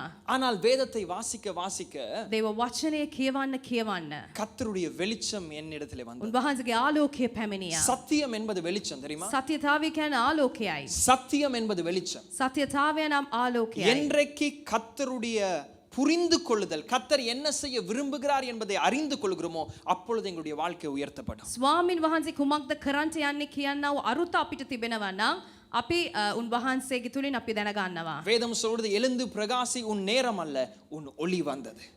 දේව වචනේ පවසනවා නැගිට බබලෙන්න ඔබගේ වේලාව නෙමෙයි ඔබගේ ආලෝකය දිස් වෙනවා කියලා. சத்தியத்தோடு கர்த்தர் புரிந்து கொள்ளுதலை தரும் பொழுது සත්‍යතාවය සමග පැහැදිලිකමක් උන්වහන්සේ ලබා දෙද්දී நாங்கள் எழும்பப்படுகிறோம். අපි නැගිටිනවා. அப்ப நான் வேதத்தை வாசிக்க ஒன்றை புரிந்து கொண்டேன். ශුද්ධ බයිබලේ කියවන්න එක් දෙයක් පැහැදිලි ගත යුතුයි. பாவம் என்கிற இந்த பிரச்சனையை පාපය කියනව මේ ප්‍රශ්නය கீழ்ப்படிதலினாலே தீர்க்க முடியாது. කීකරු කමින් විසඳන්න බෑ. பாவம் என்கிற இந்த பிரச்சனையை පාපය නම් මේ ප්‍රශ්නය பரிசுத்தத்தினாலும் தீர்க்க முடியாது. පවිත්‍ර කමින්ද විසඳන්න බෑ. பாவம் ஒரு புல்லை போல. පාපය කියන්නේ කටුවක් වගේ. அதை புல்லை போல. තනකොළමෙන්. அதை வெட்டினாலும் அது தொடர்ந்து வளரும். එය කපන්න නැවත එය වැඩි වෙයි. அது ஒரு மரத்தை போல. එය ගසක් මෙන්. நீங்க கிளைகளை வெட்டினாலும் மரம் வளரும். අතුරු කිලි කැපුවත් එය වැඩෙයි. ஒரு மரத்தை முழுமையாக வெட்ட வேண்டும் என்றால் என்ன செய்ய வேண்டும்? සම්පූර්ණ ගසක් කපන්න ඕන නම් ඔබ කරන්න ඕනේ කුමක්ද? வேரோடு எடுக்க வேண்டும். අතුත් සමග ගත යුතුයි. என்னுடைய 19வது வயதிலே நான் தேவனை அறிந்து கொண்டாலும் අවුරුදු 19 වයසේදී මම දෙවියන් වහන්සේව දැනගත්තා. தொடர்ந்து பாவம் என்னை சூழ்ந்து கொண்டது. තව දුරටත් පාපය මා පසුපසින් පැමිණියා. கொஞ்ச நாள் நான் பரிசுத்தமாய் இருக்க கற்றுக்கொண்டேன். ටික කාලයක් පවිත්‍රව මං ජීවත් වුණා. ஆனால் அதற்கு பின்பதாக என்னுடைய பலத்தினால் அதை போராட முடியாமல் போய்விட்டது. ඉන්පසු මගේ ශක්තියෙන් මට ඒ දේ පොරබඳින්න අමාරු වුණා. வேதத்தை வாசிக்க வாசிக்க ஒன்றை புரிந்து கொண்டேன். බයිබලයේ කියවන්න එක් දෙයක් මට පැහැදිලි වුණා. பாவத்தை கீழ்ப்படிதலினாலே ஜெயிக்க முடியாது. පාපය කීකරු කමින් ජයග්‍රහණය ලබන්නට බෑ. பாவம் மன்னிக்கப்பட வேண்டும். පාපය කමා විය යුතුයි. இதுதான் சத்தியம். මෙයයි සත්‍යතාවය. முதலாவது தேவன் எங்கள் பாவத்தை மன்னிக்க வேண்டும். පළමුව දෙවියන් වහන්සේ අපගේ පාපය කමා කළ යුතුයි. நாங்கள் சுவிசேஷத்தின் மூலமாய் வருகிற கனிகளை நாம் சேர்த்து விட முடியாது. සුභාරංචිය තුලින් පැමිණෙනා වූ ඵල අපිට එක් කරන්නට බෑ. சுவிசேஷம் என்றால் என்ன? සුභාරංචිය නම් කුමක්ද? தகுதி இல்லாத எங்களை නුසුදුසා වූ අපව தேவன் மன்னித்து ස්වාමින් වහන්සේ කමා කොට அவருடைய பிள்ளையாய் மாற்றுகிறார். උන්වහන්සේගේ දරුවෙක් ලෙස පත් ஒரு කළා. ஆமென் சொல்லுவோமா? ආමෙන් කියන්න. அது இலவசமானது. එය නොමිල වූ දෙයක්. நம்புவதற்கே கஷ்டமாய் இருக்கும். එය විශ්වාස කරන්න අමාරුයි. ஆனால் கர்த்தர் சொல்லுகிறார், என் கிருபையினாலே நான் உன்னை என்னுடைய பிள்ளையாய் மாற்றுவேன். ස්වාමින් වහන්සේ පවසනවා මගේ කරුණාවෙන් ඔබව දරුවෙක් ලෙස මං හදලා இப்படி மன்னிக்கப்பட்ட பின்பதாக தான் මෙහෙම කමා කළාට පස්සුව තමයි பரிசுத்தமாய் வாழ முடியும். පවිත්‍රකමෙන් ජීවත් වෙන්න இப்படி පුළුවන්. மன்னிக்கப்பட்ட பின்பதாக தான் මෙහෙම කමාව ලැබුවාට පස්සුව கர்த்தருக்கு கீழ்ப்படிந்து வாழ முடியும். ස්වාමින් වහන්සේට කීකරුව ජීවත් වෙන්න පුළුවන්. பாவத்தை கீழ்ப்படிதலினாலே ஜெயிக்க முடியாது. පාපය කීකරු කමින් ජයග්‍රහණය ලබන්නට බෑ. அதற்கு தான் இது நற்செய்தி என்று சொல்லப்படுகிறது. ඒ නිසයි මේ දේ සුභාරංචිය කියලා පවසන්නේ. அதுதான் ரட்சிப்பு இலவசம் என்று சொல்லப்படுகிறது. ගැලවීම නොමිල වූ දෙයක්. பாவம் පාපය மன்னிக்கப்பட வேண்டும். කමා කළ යුතුයි. புரிகிறதா? තේරුණාද? சுவிசேஷம் என்பதிலே கர்த்தர் மிக இலவசமாய் நம்முடைய பாவங்களை மன்னிக்கிறார். සුභාරංචිය කියනවා ඒ නොමිල වූ දෙය උන්වහන්සේ අපට ලබා දී. அவர் கிரயம் செலுத்துகிறது உண்மை. උන්වහන්සේ කැපකිරීමක් කළ ඇත්තයි. ஆனால் இலவசமாய் நம்மை மன்னிக்கிறார். නොමිලව අපව කමා කළා. அதனால கீழ்ப்படிதல் என்பது இந்த மன்னிப்புக்கு பின்பதாய் வருவது. කීකරුකම එන්නේ මේ පාපයට පසුවයි. இந்த கீழ்ப்படிதல் பரிசுத்தம் என்பது මේ කීකරුකමේ පවිත්‍රකම නම් முதலாவது தேவன் எங்களை தொட்டு அவருடைய பிள்ளையாய் மாற்றின பின்பதாக வருவது. පළමුව උන්වහන්සේ අපව අතගසා තම දරුවෙක් ලෙස පත් කිරීමට පසුවයි. நான் சொல்லுகிறது புரிகிறதா? මම ඔබට කියන දේ තේරෙනවද? ஆண்டவர் இஸ்ரவேல் ஜனங்களை எகிப்திலிருந்து விடுதலையாக்கின பின்பதாகத்தான் நியாய தீர்ப்பை கொடுத்தார். දෙවියන් වහන්සේ මිසර ඉස්රායල් ජනතාව මිසරයෙන් ගැලවීමට මුදාගත්තට පසුව තමයි විනිශ්චයකාරයක් ලබා දුන්නේ. ஆண்டவர் நியாய தீர்ப்பை நியாய பிரமாணத்தை கொடுத்து கீழ்ப்படிங்கள், அதற்கு பின்பதாக உங்களை விடுதலை செய்கிறேன் என்று சொல்லவில்லை. ඔවුන්ට ව්‍යවස්ථාව ලබා දීලා ඉන් පසුව කීකරු වෙන්න කියලා ඔවුන්ට ලබා දුන්නේ නැහැ. கர்த்தர் நம்முடைய பாவத்தை தொட்டு அதை மன்னித்த பின்பதாகத்தான் பரிசுத்தமாக வாழ முடியும். උන්වහන්සේ අපව අතගස්සා උන්වහන්සේ පාපයට කමාව ලබා දී තමයි උන්වහන්සේ පවිත්‍රකමට நான் ජීවත් சொல்லுகிறது எத்தனை කරවන්නේ. பேருக்கு புரிகிறது? කී දෙනෙක්ට තේරුණාද? ஆபிரகாமை பார்த்து வேதம் சொல்லுகிறது, ආබ්‍රහම් දෙස බලා පවසනවා. அவன் விசுவாசத்தினாலே நீதிமானானான். ඔව් ඇදහිල්ලෙන් ධර්මිෂ්ඨයෙකු ලෙස ஆபிரகாம் வாழ்கிற காலத்திலே நியாய பிரமாணம் கொடுக்கப்படவே இல்லை. ඔහු ජීවත් වුණා වූ කාලේදී ව්‍යවස්ථාව ලැබුණේ නැහැ. அப்படினால் எப்படி அவன் நீதிமானானான்? එහෙනම් කෙසේද ඔහු ධර්මිෂ්ඨයෙක් වෙන්නේ? கர்த்தருடைய கிருபை தான் எங்களை உண்மையாக பரிசுத்தத்திற்குள்ளே நடத்தும். උන්වහන්සේගේ කරුණාව තමයි සැබෑ කමින්ද පවිත්‍ර කමින්ද ජීවත් කරවන්නේ. ஒரு ஆமென் சொல்லுவோமா? ආමෙන් කියන්න. அதனால கிருபையின் மூலமாக நாம் தொடப்பட்டு குணமாக்கப்படுகிறோம். උන්වහන්සේගේ කරුණාව තුලින් අපව අතගස්සනවා, අපව කමා කරනවා, අප සුව කරනවා. அதற்கு பின்பதாக ரட்சிக்கப்பட்ட ஒரு மனுஷனுடைய வாழ்க்கையில காணப்படுகிற கனிகள் நமக்குள்ளே உண்டாகிறது. ඉන් පසුව ගැලවීමට ලැබුවා පසු එක් මිනිසෙකුගේ ජීවිතයේ ඵල දරන්න පටන් ගන්නවා. நீங்கள் பரிசுத்தமாய் இருக்கிறபடியினாலே கர்த்தர் உங்களை தேடி வரவில்லை. ඔබ පවිත්‍ර කමින් ඉන්න නිසා නෙමෙයි දෙවියන් වහන්සේ ඔබව හොයාගෙන ආවේ. ஆனால் அவர் தேடி வந்தபடியினாலே இப்பொழுது பரிசுத்தமாய் வாழ்கிறீர்கள். ඔබව හොයාගෙන ආපු නිසායි ඔබ පවිත්‍ර කමේ ජීවිතයක් ගත කරන්නට පටන් ஒரு ගන්නේ. ஆமென் சொல்லுவோமா? ආමෙන් කියන්න. நான் இந்தியா தேசத்திற்கு போன பொழுது ඉන්දියා දේශයට මා යද්දී எனக்கு தெரியும் எப்படியாவது அது வேணாம், நான் எப்படியாவது சுவிசேஷத்தை சொல்லணும். මම කොහොමද සුභාරංචිය කියන්න ඕන කියලා මම හිතුවා. அப்ப பார்த்தேன், ஏன்னா எங்கட மக்களும் ஆயத்தமா இருப்பாங்க அடுத்த கதைக்கு. දැන් ජනතාව ඊළඟ කතාව මොකක්ද කියලා බලන් ඉන්නවා. ஏனென்றால் உறவுகளின் மூலமாய் நான் கடந்த முறை உங்களோடு பேசும்பொழுது சொன்னேன், ஏதோ ஒரு வாய்ப்பை தேவன் நமக்கு தருகிறார். පසුගිය කාලේ කතා කරා කුමක් හෝ අවස්ථාවක් උන්වහන්සේ අපට සලස්වනවා කියලා. அப்ப சென்னையில போய் இறங்கின உடனே 2 மணித்தியாலம் ஓட்டம், நான் அந்த இடத்திற்கு போக வேண்டும். චෙන්නයි ප්‍රදේශයේ මම පිවිසුන විගසින් පැය දෙකක් ගත වුණා ඒ ස්ථානයට යන්න. அப்ப அவர்கள் எல்லாம் அங்கே கான்ஃபரன்ஸ்ல இருக்கிறபடியினாலே அவர்கள் சொன்னார்கள், ஒரு நபர் வந்து உங்களை ஏற்றி கொண்டு வருவார்கள். ඔවුන් පැවසුවා එක් සම්මේලනයේ තුලදී හැමෝම ඉන්න නිසා එක් පුද්ගලයෙක් ඔබව එක්කගෙන යන්න එයි කියලා. அப்ப எனக்கு அவர்களுடைய பேர், அவர்களுடைய தொலைபேசி நம்பர் எல்லாம் வந்துச்சு. ඔහුගේ දුරකථන විස්තර ඒ වගේම ඔහුගේ නම් ඇවිත් තිබුණා. அப்ப அவருடைய பேர் ரவிச்சந்திரன். ඔහුගේ නම රවිචන්ද්‍රන්. அப்ப நான் பார்த்தேன் இந்த ரவிச்சந்திரனுக்கு எப்படி சரி நான் ஏதாவது ஒன்று செய்யணும். මොහුට කොහොම හරි මොකක් හරි දෙයක් මං කළ යුතුයි කියලා මං හිතුවා. அப்ப நான் போய் இறங்கின உடனே அவர் வந்து என்னை ஏற்றினார். ඔහු මාව එක්කන් යන්ට ආවා. அவர் ஏற்றின பின்பதாக சொன்னார், ஸ்ரீலங்காவா? ඔහු වාහනයට නැග්ගට පස්සේ ඇහුවා ඔබ ශ්‍රී ලාංකික පුද්ගලයෙක්ද කියලා. பான் எல்லாம் இருக்கா? பான் பான். පාන් තිබෙනවද කියලා ඇහුවා. பெட்ரோல்லாம் இருக்கா? පෙට්‍රල් තිබෙනවද කියලා நான் சொன்னேன், ඇහුවා. அங்கிள் இது முடிஞ்ச கதை. අංකල් මේ ඔක්කොම කතා ඉවර වෙච්ච කතාවල්. இப்ப நம்முடைய என்ன சொல்றது பொருளாதாரம் ஓரளவு நல்லா வந்துருச்சு. දැන් අපේ ආර්ථිකය පොඩ්ඩක් දියුණු වෙලා තියෙනවා කියලා அப்புறம் அதுக்கு පැවසුවා. பின்பதாக அவர் சென்னையை குறித்து அந்த நகரத்தை குறித்து பேச ஆரம்பிச்சார். ඉන්පස්ව චෙන්නයි ප්‍රදේශය ගැන ඔහු කතා කරන්න පටන් இப்ப ගත්තා. அவர் பேசிக்கொண்டு போனாலும் எனக்கு ஒரு எப்படியாவது இவருக்கு இவருடைய இருதயத்துக்குள்ள சுவிசேஷத்தை சொல்லிடணும். ඔහු කතා කරගෙන ගියත් කොහොම හරි මට හිතුණා මොහුට සුභාරංචි කොහොම හරි දන්වන්න ඕනි කියලා. அப்ப அவர் சொன்னார், பல வருடங்களாய் அவர் வாகனங்களை ஓட்டி கொண்டிருக்கிறார். ඔහු පැවසුවා මම බොහෝ වාර්ෂිකයත් සමග මම වසර ගණනක් මේ වාහනය පදවනවා කියලා. அதுதான் அவருடைய தொழில். මේක තමයි රැකියාව. அவருடைய குடும்பத்தை எல்லாம் குறித்து பேசினார். ඔහුගේ පවුල ගැන විස්තර මට ලබා கொஞ்ச දුන්නා. நேரம் பேசின பின்பதாக ටික වෙලාවකට පසු நான் சொன்னேன், உங்களுக்கு தெரியுமா உங்களை அதிகமா நேசிக்கிற ஒரு நபர் இருக்கிறார். මං ඇස්වා ඔහුගෙන් ඔබ දන්නවද එක් පුද්ගලයෙක් ඉන්නවා ඔබව බොහෝ ලෙස සෙනහස දක්වනවා කියලා. நான் சொன்னேன், ஆண்டவர் உங்களை அதிகமாய் நேசிக்கிறார். ස්වාමීන් වහන්සේ ඔබට ප්‍රේම කරනවා. அவர் என்ன கொஞ்சம் பார்த்தார். ඔහු මා දිහා බැලුවා. பார்த்துட்டு கிட்ட வந்தார். ළඟට ඇවිල්ලා ஓட்டிக்கொண்டே இருக்கும் பொழுதே வந்தார். රිය පදවගෙන සිටිද්දිම அவர் சொன்னார், பிரதர் நீங்க என்ன செய்றீங்கன்னு எனக்கு தெரியுது. බ්‍රදර් ඔයා මොනවද කියන්න යන්නේ කියලා මං දන්නවා. ஏன்னா நான் ஒரு கிறிஸ்தவன் பிரதர். මමත් කිතුණුවෙක්. அப்புறம் நான் சொன்னேன், அப்படியா? එහෙමද? அப்படின்னா இப்படியே நான் கதையை நிப்பாட்டிடலாம். හරි එහෙනම් මේ කතාව නතර කරන්නම් කියලා ஆனா அவர் விடல. ඔහු අතහැරියේ නැහැ. அவர் சொன்னார், இப்படித்தான் ஒரு மனுஷன் எனக்கு சுவிசேஷத்தை சொன்னார். මෙහෙම තමයි එක් පුද්ගලයෙක් මටත් සුභාරංචිය பல පැවසුවේ. வருடங்களுக்கு முன்பதாக බොහෝ වසරකට ප්‍රථමයෙන් அவர் அதாவது ஒரு பாடசாலையில வேலை செய்து கொண்டிருக்கும் பொழுது පාසලක රැකියාවක නිරතව ඉද්දී அந்த தொழிலை விட்டு அவர் விலக முன்பதாக ඒ රැකියාව අත්හැර அங்கே இருந்ததான ஒரு ஆசிரியர் ඒ ස්ථානයේ ගුරුවරයෙක් அந்த கடைசி நாள் අන්තිම දිනේදී அவர் விலகும் பொழுது ஒரு பரிசை கொடுத்தார்கள். ඔහු අස්වැන්නව දිනේදී එක් ත්‍යාගයක් ලබා දුන්නා. அந்த பரிசை அவர் வீட்டுக்கு போய் திறந்து பார்க்கும் ඒ பொழுது තෑග්ග අරගෙන ගිහිල්ලා ඇරලා බලද්දී அவர் கடுமையான இந்து பக்தன். ඔහු ඉන්දු ජාතිකයෙක්. அவர் திறந்து பார்த்தோன்னா அது ஒரு வேதாகம். ඔහු ඇරලා බලද්දී එහි තිබුණා බයිබලයක්. அவருக்கு அதிகமான கோபம். ඔහුට කෝපයක් තිබුණා. ஆனாலும் பாசத்துல தந்தபடினால அந்த பைபிள்ல அந்த மேசையில வச்சிட்டார். කෙනෙක් තෑග්ගක් වශයෙන් දුන්න නිසා ඔහු ඒ මේසෙට එහෙමම තිබ්බා. 2 வருடங்களுக்கு பின்பதாக අවුරුදු දෙකකට පසුව அவருடைய வாழ்க்கையில் ஒரு பிரச்சனை உண்டான பொழுது, ඔහුගේ ජීවිතේ ප්‍රශ්නයක් හටගද්දී குடும்பத்துல ஒரு நெருக்கம் வந்த பொழுது, පවුලේ තදබදයක් ඇති වුණා. அவர் சாதாரண ஒரு மாலை நேரத்துல அந்த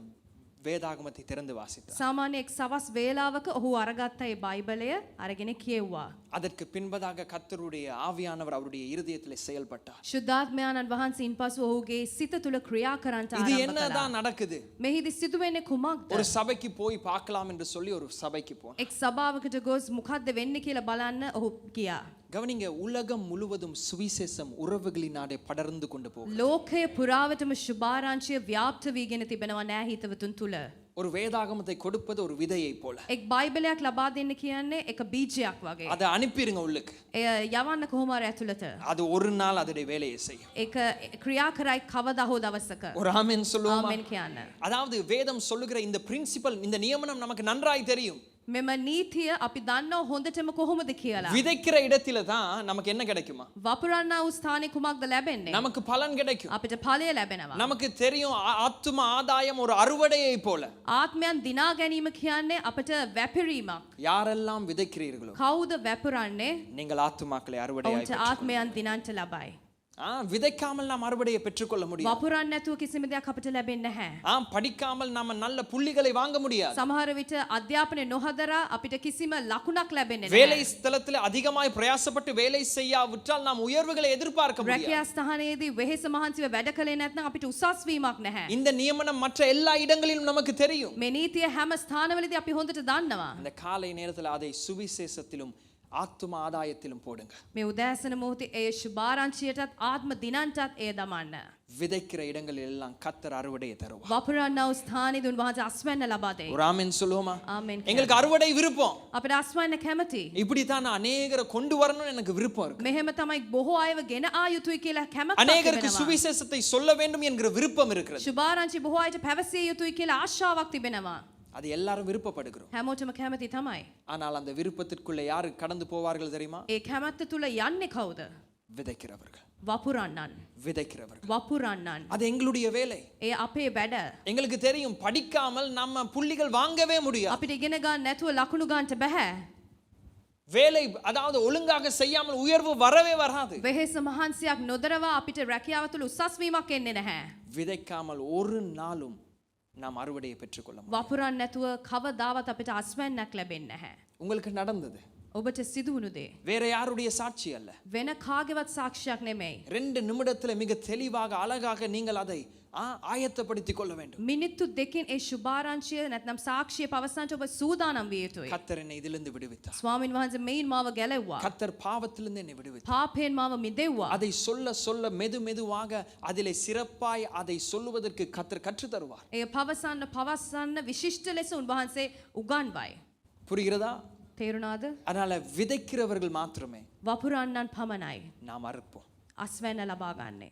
ஆத்தும ஆதாயம் என்கிற அறுவடை ආත්ම දිනන්නන් කියනවා වපුරන්නන්. விதைக்காமல் வராது. වැපිරීමෙන් තොරව එන්නේ නැහැ. இது நாம் ஒவ்வொருவரும் மேலும் விழுந்த ஒரு கடமை. මේ දෙය අප හැමෝටම තිබෙනා එක් වගකීමක්. ஐயோ எனக்கு இப்படிப்பட்ட கதை இல்ல. நான் கடந்த முறையும் சொன்னேன். මම කතාවක් නෙමෙයි මම පසුගිය කාලෙත් පැවසුවා. எனக்கு இப்படிப்பட்ட ஒரு சாட்சி இல்லையே.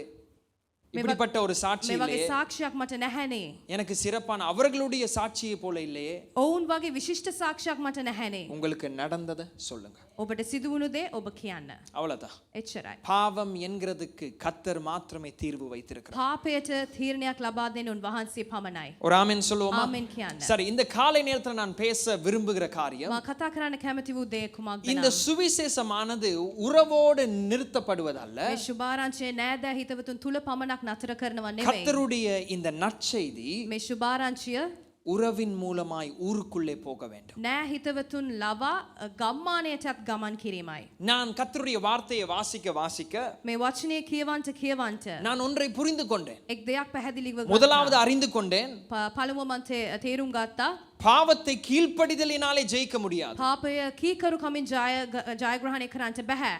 என்னுடைய பாவம் முதலாவது மன்னிக்கப்படும். මගේ පාපය මුලින් කමා විය යුතුයි. அதற்கு பின்பதாக நான் பரிசுத்தமாய் ඉන් வாழலாம். පසුව මම පවිත්‍රව ජීවත් වෙනවා. இரண்டாவது, ඉන් පසුව இந்த சுவிசேஷமானது මේ සුභාරංචිය கவனிங்க, ஆண்டவர் ஆத்துமாக்களை மாத்திரம் ஆதாயப்படுத்த விரும்பவில்லை. ආත්මයන් ලබා දෙනව පමණක් නොවේ. அது எங்களுடைய தனிப்பட்ட வாழ்க்கையில் ஒரு தாக்கத்தை கொண்டு ඒ வருகிறது. අපගේ පෞද්ගලික ජීවිතයට බලපෑමක් ඇති කරනවාක් මේ. ஆனால் வேதம் சொல்கிறது உலகம் முழுவதையும் அவருடைய வெளிச்சத்தினாலே அவர் மூட விரும்புகிறார். ලෝකයේ පුරාවටම උන්වහන්සේගේ ආලෝකයත් සමග වසාගත යුතුයි කියලා ශ්‍රී බයිබලය සඳහන් වෙනවා. அதனால தனிப்பட்ட விதத்தில் எங்களுடைய பாவத்தை மன்னிக்கிறார். පෞද්ගලිකත්වයෙන් උන්වහන්සේ අපගේ පාපය කමා කරනවා. ஆனால் உலகத்தில் இருக்கிற இருளையும் அவருடைய சுவிசேஷம் நீக்க விரும்புகிறார். ඒ වගේම ලෝකයේ තිබෙනා වූ අඳුරද ආලෝකයේ තුලින් උන්වහන්සේ සුභාරංචිය තුලින් වෙනස් කරන්නට කැමති වෙනවා. உங்களை மாத்திரம் தேவன் மீட்க வரவில்லை. ඔබ පමණක් මුදවන්ට ආවේ නැහැ. இந்த உலகத்தை தேவன் மீட்க මේ வந்தார். ලෝකයේ මුදවන්ට எங்கள் පැමිණියා. நகரத்தை தேவன் மீட்க අපගේ வந்தார். නගරය මුදවන්ට පැමිණියා. எத்தனை பேருக்கு நான் சொல்லுகிறது මා புரிகிறது? කියන දේ තේරෙන්නේ කී දෙනෙක්ටද? அதனால சுவிசேஷம் என்பது எங்களுடைய தனிப்பட்ட வாழ்க்கையோடு முடிந்து விடுவதல்ல. සුභාරංචිය කියන්නේ අපගේ පෞද්ගලික ජීවිතයෙන් නතර කරන්නා වූ දෙයක් නෙමෙයි. இது ஊருக்குள்ளே போக வேண்டும். මෙය අපගේ ගම තුලට යා இது යුතුයි. நகரத்திற்குள்ளே போக வேண்டும். නගරය තුලට පිවිසිය යුතුයි. இது தேசத்திற்குள்ளே போக வேண்டும். දේශය තුලට පිවිසිය යුතුයි. ஆண்டவர் சொல்லுகிறார், நீங்கள் உலகத்திற்கு வெளிச்சமாய் இருப்பீர்கள். දෙවියන් වහන්සේ පවසන ඔබ ලෝකයට ආලෝකයක්ව ජීවත් වෙයි. ஆதாம் ஏவாளை ஆண்டவர் படைத்த பின்பதாக ආදම් ඒවාව මැව්වට පසුව ஆண்டவர் கொடுத்த கட்டளை என்ன தெரியுமா? උන්වහන්සේ දුන්නා වූ අණ කුමක්ද? நீங்கள் பலுகி பெருகி ඔබ වඩාත් பூமியை நிரப்பி පොළව පුරවා அதற்குள்ளே இருக்கிற எல்லாவற்றையும் என்ன செய்யுங்கள்? ඒ තුල තිබෙනා වූ සියල්ලක්ම ஆளுகை செய்யுங்கள். ඔබ ආක්‍රමණය කළ යුතුයි. ஆனால் பாவம் வருகிறது. පාපය පැමිණෙනවා. பாவம் வந்த பின்பதாக தேவனை விட்டு அவர்களை தூரப்படுத்துகிறது. පාපය ආවට පස්සේ උන්වහන්සේ තුලින් දුරස්ත කරනවා. அதற்கு பின்பதாக அதாவது உறவுகள் பாவத்தினாலே அதாவது ඉන් மடங்கடிக்கப்படுகிறது. පසුව නෑදෑ හිතවතුන් පාපය තුලින් ගිලිහි යනවා. தேசங்கள் சண்டை பிடிக்க ஆரம்பிக்கிறது. දේශය තවත් දේශයත් සමග රණ්ඩුවක් ඇති කරගන්නවා. ஆனாலும் கர்த்தருடைய கட்டளை மாறவில்லை. නමුත් උන්වහන්සේගේ අණ වෙනස් වුණේ නැහැ. நீங்கள் பலுகி பெருகி උන්වහන්සේ කියනවා වඩාත් நீங்கள் பூமியை நிரப்புங்கள். ඔබ පොළව පුරවන්න அந்த කියලා. கட்டளை இன்னும் இருக்கிறது. ඒ අණ පනත තවත් அப்ப තිබෙනවා. சுவிசேஷம் என்பது என்னுடைய பாவத்திற்கு மாத்திரமல்ல, සුභාරංචිය කියන්නේ මගේ පාපය නිසා නොවේ. தேசத்தில் இருக்கிற இருளுக்குமான தீர்வு சுவிசேஷம். දේශය තුල තිබෙනා වූ අන්ධකාරයටත් තීන්දුව සුභාරංචියයි. உங்களுடைய வேலை தளத்தில் இருக்கிற இருளுக்கும் சுவிசேஷமே பதிலாயிருக்கு. ඔබගේ රැකියා ස්ථානයේ තිබෙනා වූ අඳුරටද සුභාරංචිය එක් පිළිතුරක්ව තිබෙනවා. உங்களுடைய வீதிகளிலே காணப்படுகிறதான பிரச்சனைக்கு எது தீர்வாய் இருக்கிறது? ඔබගේ නිවස තුල තිබෙනා වූ පොරබැඳීමට විසඳුම කුමක්ද? சுவிசேஷம். සුභාරංචිය. புரிகிறதா? තේරුණාද? சுவிசேஷம் தனிப்பட்ட பாவத்தை மாத்திரம் தீர்க்க வரவில்லை. සුභාරංචිය නම් එක් පෞද්ගලික පාපයක් තීරණය කරන්නට පමණක් එන්නේ නැහැ. சுவிசேஷம் இந்த நகரத்திற்குள்ளே வெளிச்சத்தையும் கொண்டு வர வேண்டும். සුභාරංචිය මේ නගරය තුල ගම්මානයේ පෙදෙස තුලවලදී ආලෝකයක් ලබා දෙන්නට පැමිණෙයි. அதைத்தான் இன்றைக்கு நான் பேச මේ விரும்புகிறேன். දේ තමයි ඔබත් සමග කතා உறவுகளின் කරන්නේ. மூலமாய் இந்த வெளிச்சமும் இந்த சுவிசேஷமும் ஊருக்குள்ளே போக வேண்டும். නෑ හිතවතුන් තුලින් මේ ගම්මානය තුල නගරය තුල උන්වහන්සේගේ සුභාරංචිය නැමැති ආලෝකය ගමන් කළ යුතුයි. சரி, சில வசனங்களை நாம் பார்க்க අපි போகிறோம். වචනයන් බලන්ට යනවා. எல்லாம் எழுதி கொள்ளலாம். ரோமர் 8வது அதிகாரம் රෝම 8 වෙනි පරිච්ඡේදය 22வது 23வது வசனம். 22 23 22 23. ஆகையால் நமக்கு தெரிந்திருக்கிறபடி இதுவரைக்கும் சர்வ சிருஷ்டியும் ஏகமாய் தவித்து பிரசவ வேதனை படுகிறது. அதுவும் அல்லாமல் ஆவியின் முதற் பலன்களை பெற்ற நாமும் கூட நம்முடைய சரீர மீட்பாகிய புத்திர சுவிகாரம் வருகிறதற்கு காத்திருந்து நமக்குள்ளே தவிக்கிறோம். ஓகே, நாம் மாத்திரம் மீட்கப்பட தவிக்கவில்லை. අපි පමණක් මිදීම සඳහා කෙඳිරි ගැහුවේ නැහැ. பவுல் சொல்லுகிறார் சர்வ சிருஷ்டியுமே මේ සර්ව ලෝකයම மீட்கப்பட ஆயத்தமாயிருக்கு. මිදීම ලබන්නට සූදානම් කියා පවුල් සඳහන් කරනවා. புரிகிறதா? තේරුණාද? கர்த்தர் எங்களை மாத்திரம் மீட்க வரவில்லை. ස්වාමීන් වහන්සේ අපව පමණක් මුදවන්නට ආවේ නැහැ. தேவனுடைய மீட்பு இந்த உலகத்திற்குள்ளும் நகரத்திற்குள்ளும் வீதிக்குள்ளும் போகிறது. දෙවියන් වහන්සේගේ මිදීම මේ ලෝකේ පුරාවට දේශයේ පුරාවට නගරයන් වීදීන් තුල ගමන් කරනවා. சிலரை பார்த்து சுவிசேஷம் என்றால் என்னன்னு கேட்டா සමහර අයගෙන් ඇසුවනම් සුභාරංචිය කියන්නේ කුමක්ද කියලා. சிலர் சொல்லுவாங்க சுவிசேஷம்னா பிரதர் அன்பு. සුභාරංචිය කියන්නේ ප්‍රේමය කියලා පවසනවා. நம்ம ஆட்கள் சம்பந்தம் இல்லாம இமோஷன் ஆயிரும். අපේ මිනිසුන් කිසිම සම්බන්ධකමක් නැමෙතු හැඟීම්බර වෙනවා. அது அன்பு பிரதர். ඒ ප්‍රේමයයි. அன்பு தான். ප්‍රේමය තමයි. ஆனா தெளிவா என்ன? පැහැදිලිව කුමක්ද? சுவிசேஷனா பிரதர் அந்த அந்த அந்த இப்படியே சொல்லி சொல்லி சொல்லி සුභාරංචිය කියලා මෙහෙම ඇදගෙන சுவிசேஷத்தை பிரதர் வார்த்தையால சொல்ல முடியாது. සුභාරංචිය කියනව දේ වචනයෙන් අපිට කියන්න බෑ. ஆண்டவரை பார்த்து நம்ம கேட்கிறோம், ஆண்டவர் எப்படி பரலோகத்துக்கு போறது? ස්වාමින් වහන්සේගෙන් අපි අසනවා කොහොමද ස්වර්ගයට යන්නේ කියලා. அத வார்த்தையால சொல்லலாம். ඒක වචනයෙන් කියන්න බෑ. அப்படி சொல்லியிருந்தா එහෙම කිව්වනම් சுவிசேஷம் ஒரு ஃபீலிங் பிரதர். සුභාරංචිය කියන්නේ එක් හැඟීමක්. இப்படி எல்லாம் நம்மளும் குழம்பி இருக்கிற ஆக்களையும் குழப்புவோம். අපිවත් කුලප්පු කරලා අනිත් අයවත් ඔයගලන් වෙනස් කරනවා.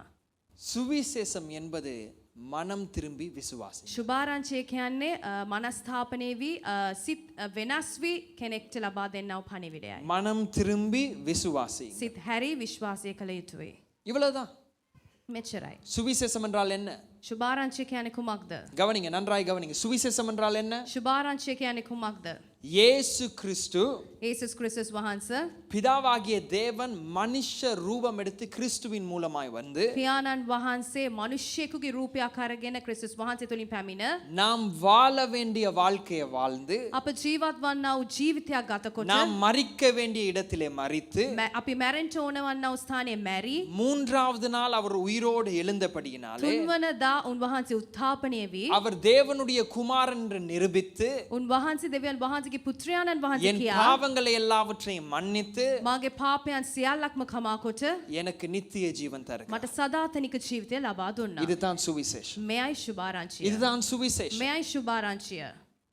அதற்கு பின்பதாக கர்த்தர் அநேக ஆசீர்வாதங்களை அதோடு கூட சேர்த்து கொள்ளலாம். ඉන්පසුව බොහෝ ආශිර්වාදයන් ඒත් සමග එක් කරන්නට පුළුවන්. அப்ப சுவிசேஷம்னா சும்மா ஃபீலிங் அன்பு அதெல்லாம் இல்ல.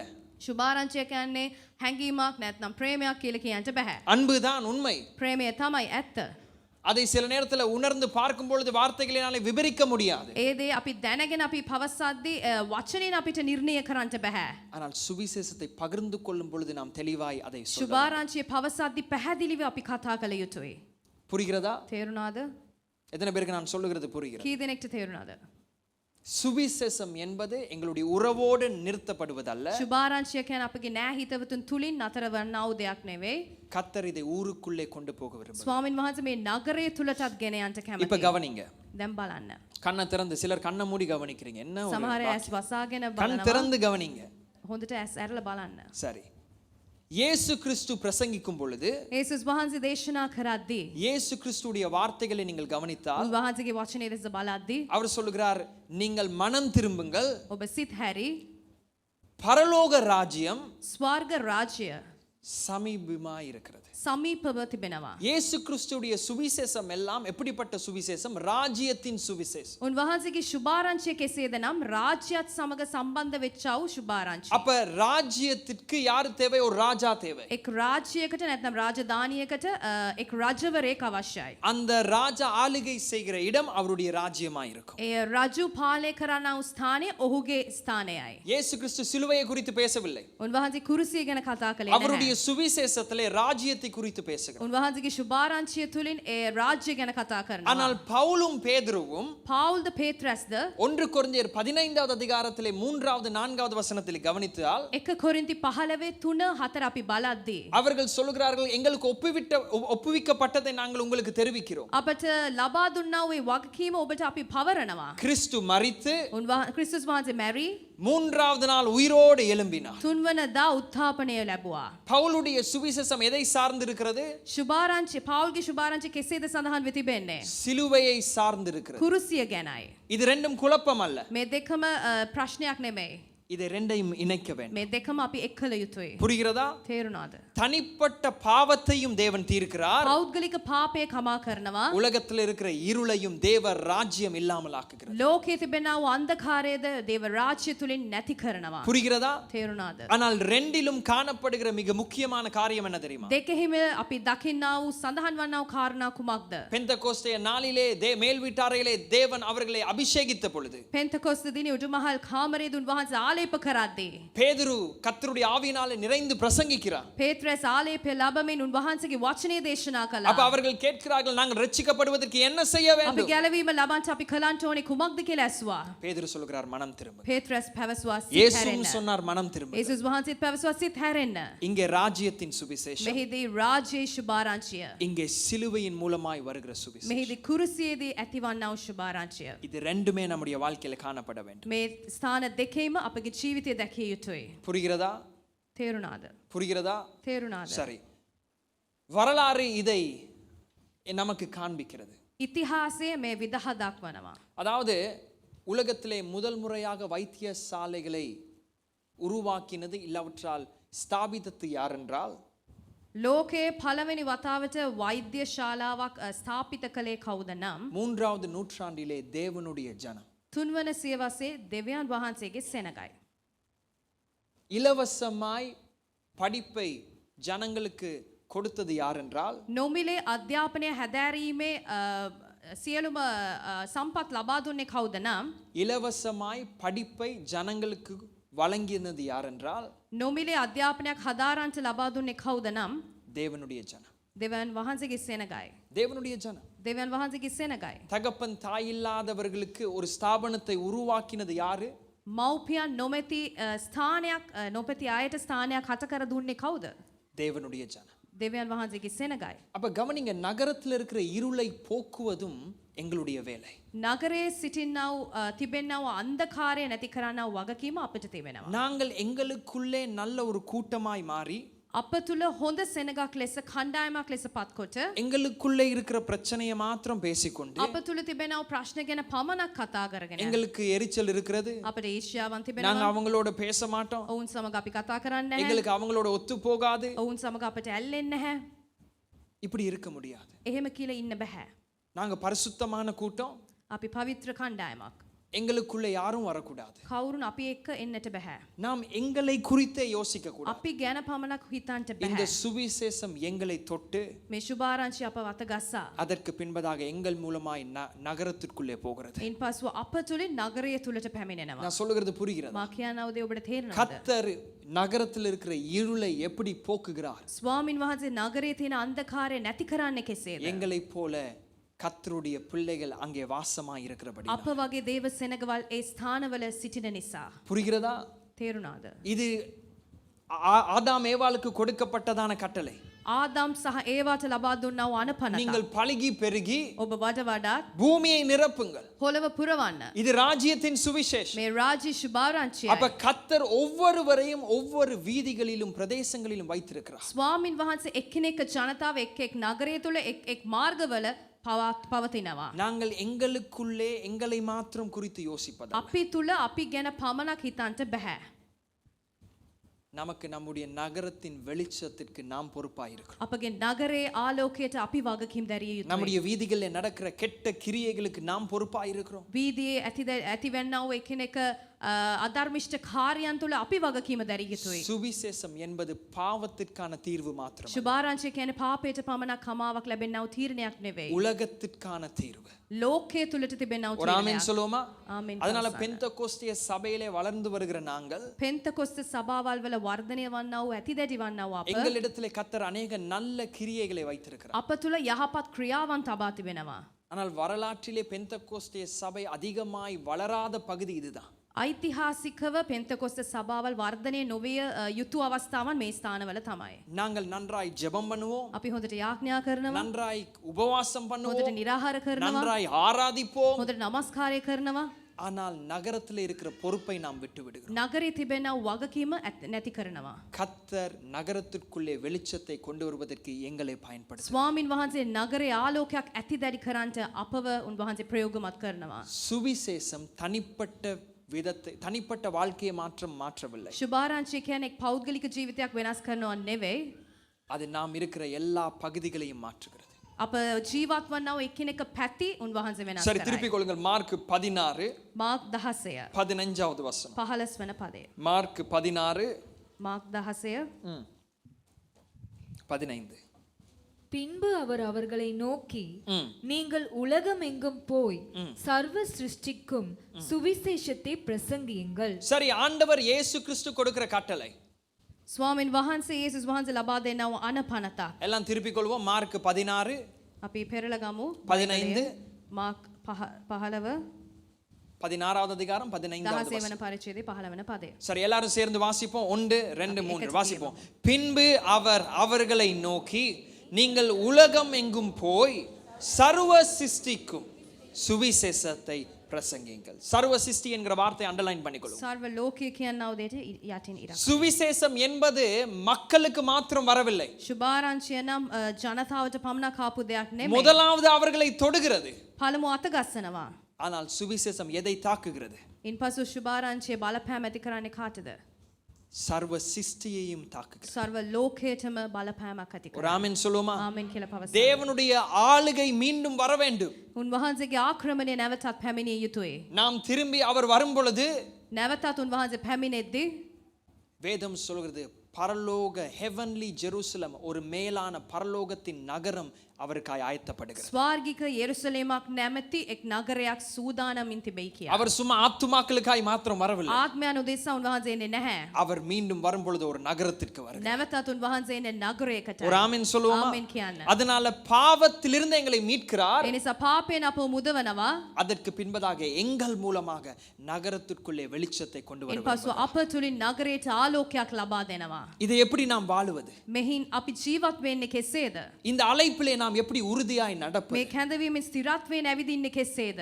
வேதம் சொல்லுகிறது தேவ நாம் වචනය. உண்மையுள்ள தேவனுடைய சாட்சிகளாய் வாழ අපි வேண்டும். සැබෑ වූ සාක්ෂීන් ලෙස දෙවියන් වහන්සේට ජීවත් විය යුතුයි. கவனிங்க, இன்றைக்கு நான் சொல்லுகிறதான இந்த பிரசங்கத்திலே මා ඔබට කියන්නා වූ මේ දේශනාව තුළින් நீங்கள் அதாவது ஏற்கனவே செய்து கொண்டு இருக்கிற காரியத்தை இப்பொழுது அழைப்போடு சேர்த்து செய்ய வேண்டும். ඔබ அவ்வளவுதான். කලින් කරමින් තිබෙනා වූ ඒ කාර්යයත් සමග කැඳවීමත් සමග කළ යුතුයි. அதாவது அழைப்பை அறிந்து நாம் நடக்க வேண்டும். කැඳවීම දැනගෙන ඇවිදිය යුතුයි. புதுசா ஒரு காரியத்தை நான் செய்ய சொல்லவில்லை. අලුත් දෙයක් මම කරන්න කිව්වේ නැහැ. ஏற்கனவே சிலருக்கு 24 மணி நேரம் பத்தாது. ඔබට පැය 24ක් මදි. பத்தாது பிறகு அவ்வளவு பிஸி.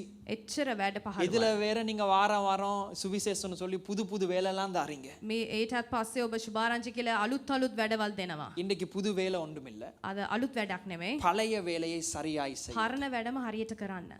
இந்த சுவிசேஷம் எப்படி நகரத்திற்குள்ளே போகிறது? සුභාරංචි නගරයට පිවිසන්නේ කෙසේද? முதலாவது உங்களுடைய வேலை, පළමුව ඔබගේ රැකියාව. உங்களுடைய வேலை தளம், ඔබගේ රැකියා ස්ථානය. உங்களுடைய வேலை தளம். இந்த இடத்துல நான் நம்புகிறேன் எல்லாரும் வேலை செய்கிறீர்கள். මා විශ්වාස කරන හැමෝම ඔබ රැකියාවකට යනවා කියලා. சிலர் வீட்டிலிருந்து வேலை செய்கிறீர்கள், සමහර අය ගෙදර ඉඳන් රැකියාවක් කරනවා. சிலர் வேலைக்கு போகிறீர்கள், සමහර අය රැකියා ස්ථානයකට ගමන් சிலர் කරනවා. சொந்த வியாபாரம் வைத்திருக்கிறீர்கள். සමහර අය අයිති ව්‍යාපාරයක් තබා තිබෙනවා. நீங்கள் சபையில இருக்கிறதை விட ඔබ සභාවේ ඉන්නවටත් වඩා நீங்கள் 8 மணியிலிருந்து 5 மணி மட்டும் வேலை செய்கிறவர்கள், උදේ 8 ඉඳන් පස්වරු 5 වෙනකම් වැඩ කරන්න ඔබ. இல்ல 9 மணியிலிருந்து 10 இரவு 10 மணி வரைக்கும் வேலை செய்கிறவர்கள், 9යි නැත්නම් රාත්‍රී 10 දක්වා ඔබ වැඩ කරනවා නම් சற்று கணக்கு போட்டு பாருங்க. පොඩ්ඩක් ගණන් හදලා බලන්න. உங்களுடைய வேலை தளத்துல எத்தனை மணித்தியாலம் ஒரு வாரத்திற்கு நீங்க ஸ்பெண்ட் பண்றீங்க? ඔබගේ රැකියා ස්ථානයේ එක් සතියකට ඔබ ගත කරන්නේ කොපමණ වේලාවක්ද? நீங்கள் ஒவ்வொரு நாளும் 8 மணித்தியாலம் வேலை செய்தால் ඔබ සෑම දිනකම පැය 8කට වැඩ කරනවා சில නම් நேரத்துல 10 மணித்தியாலம் வேலை செய்யலாம். සමහර අයට පැය 10ක් වෙන්න පුළුවන්.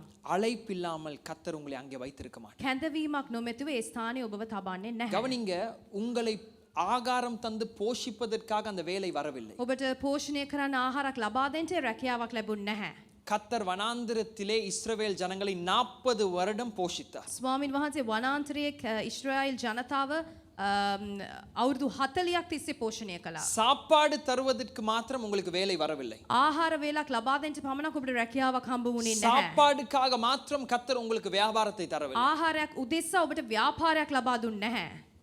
கர்த்தருடைய ராஜ்யத்தை நீங்கள் கட்டும்படியாக கர்த்தர் உங்களுக்கு வேலையை தருவார். ස්වාමින් වහන්සේගේ රාජධානිය ගොඩනංවන්නා වූ රැකියාවක් තමයි ඔබට ලබා දී තිබෙන්නේ. அதனால நாங்கள் சோம்பேறியா இருந்தால் අපි කම්මැලිකාරයෙක් වෙ හිටියා නම් நாம் ஒரு நல்ல சாட்சியா இருக்க අපි முடியும். යහපත් සාක්ෂියක් ලෙස ජීවත් වෙන්න බෑ. கவனிங்க, கடந்த முறை நான் தந்த அந்த உற்சாகத்துல நீங்க யோசிப்பீங்க, நான் எப்படியாவது சுவிசேஷத்தை என்னுடைய வேலை தளத்துல சொல்லணும். පසුගිය කාලේ ඔබත් සමග බෙදාගත් අවුදෙන් ඔබ උත්සාහ කරන්න පුළුවන් කොහොමද මම සුභාරංචියක් මගේ රැකියා ස්ථානයේ කියන්නේ කියලා. உங்களுடைய வேலை தளத்துல நீங்கள் சுவிசேஷத்தை சொல்ல மாத்திரம் அழைக்கப்படவில்லை, ඔබගේ රැකියා ස්ථානයේ ඔබ සුභාරංචියක් කියන්න පමණක් ඔබ වඩ ගැස්සුවේ නැහැ.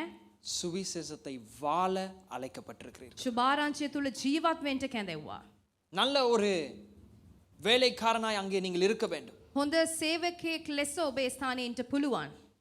நீங்க சொல்வீங்க, பிரதர் எங்களுடைய பாஸ் ரொம்ப மோசமானவர். ඔබ කියන්න පුළුවන් බ්‍රදර් මගේ බොස් ඉතාමත් තරවටු පුද්ගලයෙක් කියලා. எனக்குன்னே வந்து அமைஞ்சிருக்கு. මටම කියලා කෙනෙක් ඇවිත් ඉන්නවා. அதுவும் நான் வேலை செய்யற 5 பேர் இருக்காங்க. ඒකත් මං මාත් සමග 5 දෙනෙක් ඉන්නව වැඩ කරන. 5மே குட்டி இல்ல, பெரிய பிசாஸ். 5 දෙනාම පොඩි යක්ෂයෝ නෙමෙයි ලොකු යක්ෂයෝ.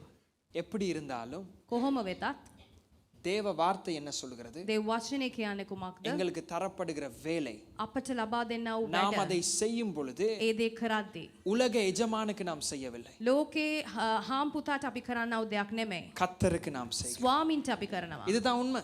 මේ දේ තමයි සැබෑව.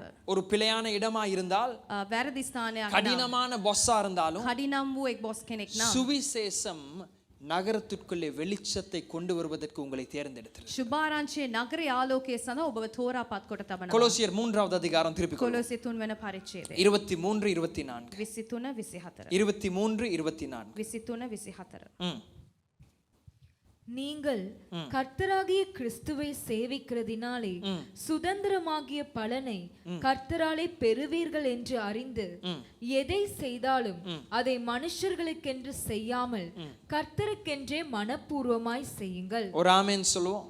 மீண்டும் வாசிங்க.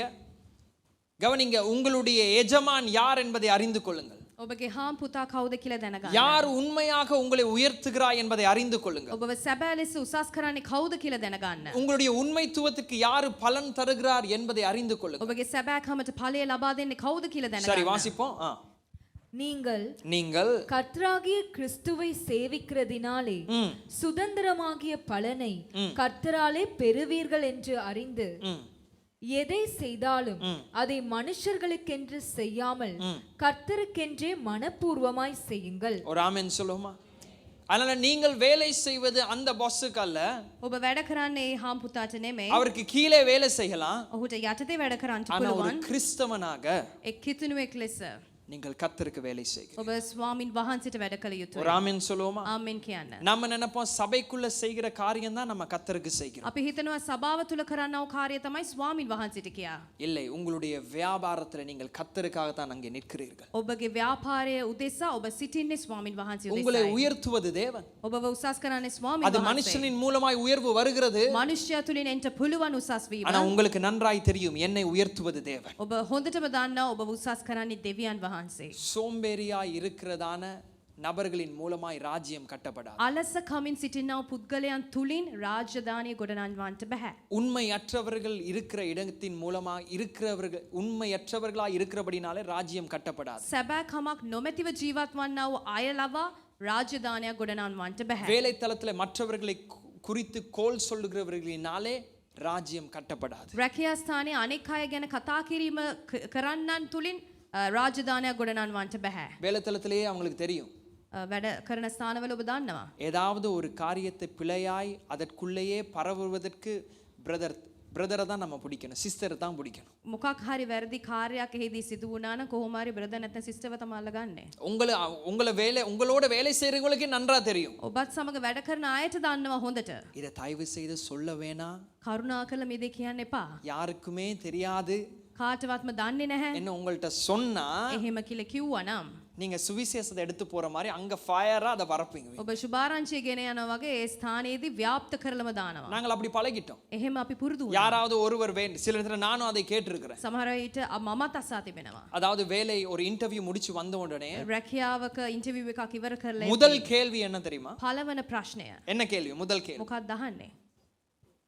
முதல் கேள்வி என்ன? இன்டர்வியூ முடிச்சு வந்த உடனே முதல் கேள்வி ඉන්ටර්විව් එකක எவ்வளவு salary? වැටුප කීයද? ரெண்டாவது கேள்வி என்ன? දෙවන ප්‍රශ්නය කුමක්ද? எத்தனை லீவு? නිවාඩු කීයක්ද? ஞாயிற்றுக்கிழமை லீவா? ඉරිදා නිවාඩුද? சனிக்கிழமை லீவா? සෙනසුරාදා නිවාඩුද? ஆமா பிரதர், நான் ஒரு மாதிரி கேட்டு ඔව් බ්‍රදර් කොහොම හරි අහලා நான் தேர்ஸ்டேயும் லீவ் எடுத்தேன், அப்பதான் நான் வரலாம். බ්‍රහස්පතින්දා නිවාඩු ගත්තා, එතකොට තමයි එන්න පුළුවන්. எத்தனை எவ்வளவு சம்பளம்? වැටුප කීයද? 1,50,000. ලක්ෂ 1.50. யாரப்பா இப்படி உங்களுக்கு சம்பளம் தருவா? කවුද මෙහෙම ඔයාට වැටුපක් ලබා வாரத்துல දෙන්නේ? 3 நாள் லீவு. සතියට දවස් 3ක් නිවාඩු. அதே மாதிரி நான் கேட்டேன், மிச்ச 4 நாள்ல ஒரு 4 hour பிரேக்கும் கேட்டேன். දවස් ඉතුරු දවස් 4න් පැයක විවේකයක්. ஆனா 1,50,000 ஒரு மாதிரி சம்பளத்தையும் கேட்டேன். ඒ වගේම ලක්ෂ 1.50,000කුත් ඉල්ලුවා.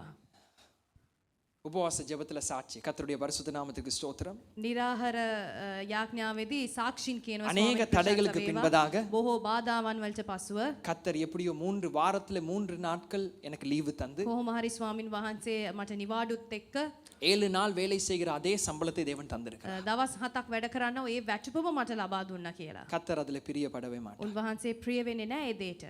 பிரியப்பட மாட்டார். ප්‍රිය වෙන්නේ නැහැ. இப்படி வாழ்கிற நாம் මෙහෙම ජීවත් වන්නා වූ අපි போய் சாட்சி சொல்லும் பொழுது அதிலே மதிப்பே இல்லை. සාක්ෂියක් කියද්දී ඒට කිසිම ගරුකමක් නැහැ. நாம் இப்படிப்பட்ட நாம் போய் வேலைத்தளத்திலே சாட்சி சொல்லும் பொழுது මේ වගේ සාක්ෂියක් අපි රැකියා ස්ථානවලදී කියද්දී அதை வரவேற்க மாட்டார்கள். කවදාවත් පිළිගන්නේ නැහැ. உங்களுடைய பாஸுக்கு ஏதாவது ஒரு பிரச்சனைன்னு சொன்னா ඔබගේ බොස්ට මොකක් හරි ප්‍රශ්නයක් නම් நம்பக்கூடியவர்களாய் நாம் இருக்க வேண்டும். අපි විශ්වාස කරන්නට පුළුවන් පුද්ගලයන් ලෙස පත්විය යුතුයි. உங்களை நினைச்சாலே அவருக்கு பயம், டென்ஷன். ඔබ ගැන හිතද්දිම ඔහුට ටෙන්ෂන්. ஆனா வேலைத்தளத்திலே நம்பக்கூடியவர்களாய் இருக்க வேண்டும். නමුත් වැඩ කරන ස්ථානයේ ඔබ විශ්වාස කළ යුතුයි. கடினமான ஒரு வாழ்க்கை. කඩිනම් වූ ජීවිතයක්. கவனிங்க, இருளின் ராஜ்யத்தை தள்ளுவது என்பது லேசான வேலை அல்ல. අඳුර නැමැති රාජ්‍යයකට පිවිසන්න කියන වූ සුළු දෙයක්. நீங்கள் மிஷனரியாய் போய் ஆப்கானிஸ்தான்ல ஊழியம் செய்வதை போலவே ඔබ මිෂනාරිවරයෙක් ලෙස ඇෆ්ගනිස්තාන් දේශයට ගොස් ඔබ සේවය කරනවා මෙන් உங்களுடைய வேலைத்தளத்திலே உண்மையாக பரிசுத்தமாய் வேலை செய்வதற்கும் கர்த்தர் உங்களுக்கு உதவி செய்ய வேண்டும். ඔබගේ රැකියා ස්ථානයේදී පවිත්‍රකමින්ද සැබෑවන්තව නිරතව ඉන්නට උන්වහන්සේ උදව් කරයි. மற்றவர்கள் எல்லாம் கோல் சொல்லி கொண்டிருக்கும் பொழுது අනිත් අය ඕපාදුප ගැන කතා කරද්දී நீங்கள் அங்கிருந்து கலண்டு வரலாம். ඒ ස්ථානයෙන් ඔබට පුළුවන් ගැලහිවි එන්න. நீங்கள் நேரத்தோடு வேலைக்கு போகலாம். ඔබට පුළුවන් වේලාසනින් යන්න. கவனிங்க, இன்றைக்கு ஃபாதர்ஸ் டே எல்லாம் கொண்டாடுங்க, பிரச்சனை இல்லை. අද පියවරුන්ගේ දිනේ සමරන්න ප්‍රශ්නයක් නැහැ. ஆனா வெள்ளன படுக்கைக்கு போங்க. වේලාසනින්ම යන්න නිදිහාන්ට. ஏ ඇයි? காலையில் எழும்பி ஜெபிப்பதற்கு மாத்திரமில்லை. උදෑසනම අවදිවි යාඥා කරනව පමණක් නෙමෙයි. திங்கட்கிழமை ஆகிற நேரமே நீங்க தூக்கத்தோட வேலைக்கு போனா, සඳුදා දවස උදා වෙද්දී ඔබ නිදිබරව වැඩකට යනවා නම් ஐயோ திங்கள் ஆரம்பிச்சிருக்கு, සඳුදා උදා වුණා. எங்களுடைய சாட்சி எடுபடாது. එහෙම කියද්දී අපගේ සාක්ෂින් පිළිගන්නේ නැහැ. அது நம்முடைய அழைப்பப்பா. ඒ කැඳවීමයි අපට. அந்த வேலைத்தலம் கத்தர் எங்களை தான் வைத்திருக்கிறார், தேவனுடைய ராஜ்யத்தை கட்ட. ඒ රැකියා ස්ථානයේ අපව නිරතව තබා තිබෙන උන්වහන්සේගේ රාජ්‍යය උදෙසයි. நாம் வருகிறதான அந்த அநேக சவால்களை நாம் சந்திக்கும் பொழுது சில நேரத்துல தவறாய் நாம் தீர்மானித்திருப்போம். අපගේ ජීවිතයේ ඇතිවන්නා වූ අභියෝගයන් මුහුණ දෙද්දී අපි සමහර තීරණයන් වැරදියට ගන්න நாங்களும் පුළුවන්. மற்றவர்களைப் போல சுயமாய் யோசிச்சிருப்போம். අනෙක් අයමෙන් අපි ස්වයන්ව අපි ක්‍රියා කරන්න පුළුවන්. நாங்களும் பணத்தை தவறாய் கையாண்டிருப்போம். අපි මුදල් අපි උපයාගත් අපි වියදම් කරන්නේත් වැරදි ආකාරයට වෙන්න පුළුවන්. பொய்க்கெல்லாம் லீவு கேட்டிருப்போம். බොරුවටත් නිවාඩු ගන්න පුළුවන්. ஆனா ஆண்டவர் சொல்கிறார், இது நம்முடைய அழைப்பு. නමුත් ස්වාමින් වහන්සේ පවසන මෙයයි අපගේ කැඳවීම. கவனிங்க, உண்மையாய் வேலை செய்கிறவர்கள், සැබෑ ලෙස වැඩ කරන්නන්, உண்மை என்று சொல்லும் பொழுது அதிக பிரயாசப்பட்டு வேலை செய்கிறவர்கள், සැබෑවක් කියද්දී වෙහෙස මහන්සි දරාගෙන කරන්නව වැඩ. நீங்க போய் லீவு கேட்கும் பொழுது ඔබ නිවාඩුවක් අසද්දී நிச்சயமாய் உங்களுக்கு லீவு கிடைக்கும். ඔබට නිවාඩුවක් ලැබෙනවා. இங்கே வந்து எங்கள்கிட்ட சொல்றது, මෙහිදී ඇවිල්ලා අපිට කියනවා, பிரதர் கொஞ்சம் ஜெபிச்சுக்கொள்ளுங்க, நான் அடுத்த கன்வென்ஷனுக்கு இப்பயே லீவு கேட்க போறேன். බ්‍රදර් පොඩ්ඩක් යාඥා කරන්න ඊළඟ කන්වෙන්ෂන් එකට මම දැමම නිවාඩු ගන්නට යනවා. பிரதர் நீங்க ஜெபிங்க, சிஸ்டர் நீங்களும் ஜெபிங்க, சிஸ்டர் நீங்க ப்ளீஸ் ஜெபிச்சிருங்க. බ්‍රදර් ඔබත් යාඥා කරන්න, සිස්ටර් ඔබත් යාඥා කරන්න කියලා මෙහෙම ඉල්ලනවා. இன்னைக்கு சாப்பிட இல்ல, இன்னைக்கு ஃபுல் உபவாசம் பிரதர். අද මම කන්නේ නැහැ, අද නිරාහාරී ஏன்னா ඉන්නවා. நாளைக்கு நான் மேனேஜரை சந்திக்க போறேன். හෙට මම මැනේජර්වරයා හම්බ වෙන්න යනවා. அப்புறம் திரும்பி வாரது. නැවතත් එනවා. ஏற்கனவே ஒரு மாசத்துல 14 நாள் லீவ் எடுத்த பிறகு මීට කලින්ම දවස් 14ක් එක මාසයක නිවාඩු අරගෙන හිටියා. இன்னொரு 7 நாள் எப்படி அந்த மேனேஜர் தருவார்? තවත් දවස් 7ක් ලබා දෙන්නේ කොහොමද? தர மாட்டார். දෙන්නේ නැහැ. சில காரியங்கள் நாங்க பக்தியா முயற்சி செய்கிறோம். සමහර දේවල් අපි දේව භක්තියෙන් අපි සූදානම් කරනවා. ஆனால் அங்கே சில நியமனங்களை தேவன் வைத்திருக்கிறார். නමුත් ඒ ස්ථානවල එක්කිනෙක නියමනයන් තබා තිබෙනවා. உண்மை உள்ளவர்களாய் நாங்கள் அங்கே வேலை செய்யும் பொழுது, සැබෑ වන්තයෙකු ලෙස වැඩ කරද්දී, ஊழியத்தில் உண்மை உள்ளவர்கள் நாங்கள் இழக்க விருப்பப்படுவதே இல்லை. අපි සේවයක් කරද්දී ඒ ස්ථානයේ සැබෑවන්ත වූ අයව අපි නැති කරන්නට කැමති නැහැ. அதே போல வேலைத்தலத்தில் உண்மையாய் இருக்கிறவர்களை யாரும் இழக்க விரும்ப. ඒ වගේම රැකියා ස්ථානයේදී සැබෑවන්ත වූ පුද්ගලයන්ව අහිමි කරන්නට උන් කැමති නැහැ. அவர்களுக்கு தெரியும், ඔවුන් දන්නවා. நீங்கள் ஏதாவது ஒரு காரணத்திற்காக லீவ் எடுப்பீர்கள் என்றால் சும்மா லீவ் எடுக்க மாட்டீங்க. ඔබ යම් කිසි හේතුවක් නිසා ඔබ නිවාඩුවක් ගන්නනවා නම් කිසිම හේතුවක් මොකක් හරි හේතුවක් තියෙන්න පුළුවන් කියා. அதனால கர்த்தர் நமக்கு இதை ஒரு அழைப்பாய் தருகிறார். ස්වාමින් වහන්සේ අපිට කැඳවීමක් ලෙස ලබා දී තිබෙනවා. சுவிசேஷம் எங்களுடைய வாழ்க்கையை மாத்திரம் தாக்குவதல்ல, සුභාරංචිය අපගේ ජීවිතයට බලපාමක් ඇති කරනවා පමණක් නෙමෙයි, அது நகரத்திற்குள்ளே போகும். නගරය තුලටත් පිවිසිය ஒரு ஆமென் යුතුයි. சொல்லுமா? ආමෙන් කියන්න. நீங்கள் செய்கிற வேலை தலம் இன்னும் வெளிச்சமாய் மாற வேண்டும். ඔබ කරන්නා වූ ඒ රැකියාව තුලදී ඒ ස්ථානීය ආලෝකයක් ඇති විය යුතුයි. ஒரு ஆமென் சொல்லுமா? ආමෙන් කියන්න. மத்தேயு 5வது அதிகாரத்துக்கு திருப்பிக் கொள்ளுங்க. මතෙව් 5 වෙනි පරිච්ඡේදය மத்தேயு 5வது அதிகாரம் 13-14. 13 14. கவனிங்க, 13-14.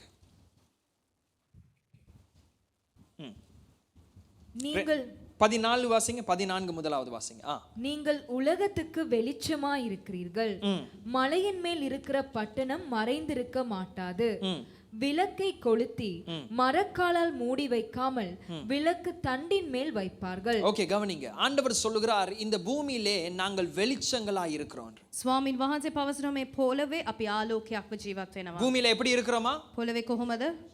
சத்தமா சொல்லுங்க. හයියෙන් පවසන්න. வெளிச்சமாய் நாம் இருக்கிறோம். ආලෝකයක්ව ඉන්නවා. ஆனால் கர்த்தர் அந்த வசனத்திலே நமக்கு விளங்கப்படுத்துகிறார் எப்படிப்பட்ட வெளிச்சம் நாங்கள். ඒ වචනේ පැහැදිලි කරනවා කුමන ආකාරයේ ආලෝකයක්ද? நாங்கள் சூரியன் அல்ல, අපි සූර්යාලෝකයක් නොවේ. நாங்கள் ஒரு விளக்கு. අපි පහන් රුකක්.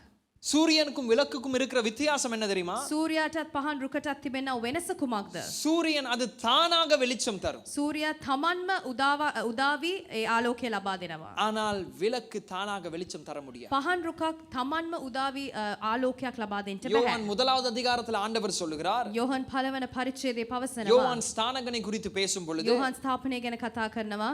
கவனிங்க, யோவான் 1வது அதிகாரம், යෝහන් පළවන வேகமா පරිච්ඡේදය. திருப்பிக் கொள்வோம். யோவான் 1வது அதிகாரம்.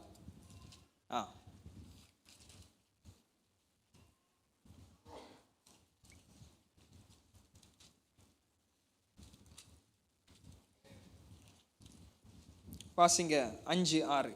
5-6. அந்த ஒளி இருளிலே பிரகாசிக்கிறது, இருளானது அதை பற்றி கொள்ளவில்லை. தேவனால் அனுப்பப்பட்ட ஒரு மனுஷன் இருந்தான், அவன் பேர் யோவான். அவன் தன்னால் எல்லாரும் விசுவாசிக்கும்படி அந்த ஒளியை குறித்து சாட்சி கொடுக்க சாட்சியாக வந்தான். அவன் அந்த ஒளி அல்ல. அவன் அந்த ஒளி அல்ல. கவனிக்கிறீங்களா? ඔහු ඒ ආලෝකය නෙවෙයි. இயேசு கிறிஸ்துவே ஒளி. යේසුස් වහන්සේම ආලෝකය. ஆனால் நாம் அந்த ஒளியை குறித்து சாட்சி சொல்றோம். නමුත් ඒ ආලෝකය ගැන සාක්ෂි දරනවා. இதுதான் எங்களுடைய அழைப்பு. මෙයයි කැඳවීම. நாங்கள் அந்த ஒளியை, அதாவது நாங்கள் எங்களால் எங்களுக்கு இந்த உலகத்திற்கு ஒளி கொடுக்க முடியாது. අප තුලින් මේ ආලෝකයක් ලබා දෙන්න බෑ මේ ලෝකේ. ஆனால் ஒளியோடு இணைந்திருக்கிறபடியினால், නමුත් ආලෝකයත් සමග දැරී සිටින නිසා, சூரியனுடைய ஒளியின் மூலமாய் சந்திரன் எப்படி வெளிச்சம் தருகிறதோ, සූර්ය ආලෝකයත් සමග හඳ කෙසේද ආලෝකයක් ලබා දෙන්නේ, அதே போலவே நாம் நம்முடைய வேலை தளத்திலே ஒளியாய் மாறுகிறோம். ඒ වගේම අපගේ රැකියා ස්ථානවල අපි ආලෝකයක්ව පත්විය යුතුයි. ஒளி என்ன செய்கிறது? ආලෝකය කරන්නේ කුමක්ද?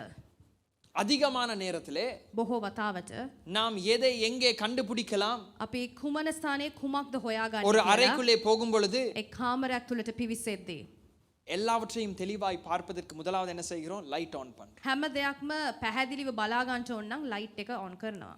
உங்களுடைய வேலை தளத்திலே நீங்கள் வாழுகிற வாழ்க்கை, அங்கே இருக்கிற எரிச்சலை கண்டுபிடிக்க வேண்டும். ඔබ රැකියා කරන්නා වූ ස්ථානයේ තිබෙනා වූ ඊර්ෂ්‍යාවන් දැක බලා ගන්න. அங்கே காணப்படுகிறதான விமர்சனங்களை நீங்கள் கண்டுபிடிக்க வேண்டும். එම ස්ථානයේ තිබෙනා වූ විමර්ශනයන් ඔබ දැක බලා ගත යුතුයි. நம்ம என்னத்துக்கு அதுக்கெல்லாம் போகணும்? ඇයි අපි ඒ තුලට යන්න යන්නේ? வந்தமா, வேலை செஞ்சோமா, ආවද වැඩ කළාද කියලා கார කියන්න காசை ඕනේ. பெற்றுக்கொண்டோமா, දෙන්නා වූ වැටුප අරගෙන சமாதானமா வீட்டுக்கு வந்தோம். සමාදානෙන් ගෙදරට යන්න. கவனிங்க, உங்களை போஷிப்பதற்கு வேலை உங்களுக்கு கையில வரல. ඔබව පෝෂණය කරන්න ඔබට රැකියාවක් ලැබුණ නැහැ. கர்த்தர் பல விதங்கள்ல எங்களை போஷிக்கலாம். බොහෝ වතාවන් වල බොහෝ ලෙස අපව පෝෂණය කරන්න පුළුවන්. கர்த்தர் உங்களுக்கு வேலையை தரும் பொழுது அதை உங்களுக்கு ஒரு அழைப்பாய் தரும். උන්වහන්සේ ඔබට රැකියාවක් ලබා දුන්නා නම් ඒ තුල කැඳවීමක් තියෙනවා. நீங்கள் இந்த ஒளியோடு இணைந்திருக்கும் பொழுது මේ ආලෝකයත් සමග ඔබ දැරී සිටියා නම් அந்த இடத்திலே வெளிச்சமாய் மாறுகிறீர்கள். ඒ ස්ථානයේ ඔබ ආලෝකයක් ලෙස දිස් වෙනවා. இப்படித்தான் தேவ ராஜ்யம் கட்டப்படுகிறது. මේ ඒ ආකාරය තමයි දේව රාජ්‍ය ගොඩනංවන්නේ. இப்படிதான் இருளின் ராஜ்யத்தை தேவ ராஜ்யம் எதிர்த்து நிற்கிறது. අඳුරේ රාජ්‍ය විරුද්ධතාවයට පත් කරන්නේ මේ ආකාරයේ ආලෝක රාජ්‍යයත් සමග. உங்களையும் என்னையும் போன்ற சாதாரண மனுஷர்களை கர்த்தர் நகரத்திற்குள்ளே அனுப்புகிறார். ඔබවයි මාවයි සාමාන්‍ය මිනිසෙක් ලෙස මේ නගරය තුලට පිවිසවන්නේ උන්වහන්සේ அதனால පමණයි. எங்களுடைய வேலை, අපගේ වැඩ, எங்களுடைய வேலை தளம், අපගේ රැකියා ස්ථානය, எங்களுடைய வியாபார ஸ்தானம். අපගේ ව්‍යාපාර ස්ථානය. சில நேரத்தில் நீங்க யோசிக்கலாம், பிரதர், நான் இன்னொருவருக்கு கீழே வேலை செய்யறனால இது எனக்கு கஷ்டமா இருக்கு. ඔබ සිතන්ට පුළුවන් බ්‍රදර්, මම තවත් එක්කෙනෙක්ගේ යටතේ මම වැඩ කරන නිසා මේක අමාරු දෙයක්. எனக்கு மாத்திரம் சொந்த பிசினஸ் இருந்துச்சுன்னா මට අයිති ව්‍යාපාරයක් තිබුණා නම් ஒரே வெளிச்சமா தான் நான் இருப்பேன். මම ආලෝකයක් ලෙසම ජීවත් වෙනවා.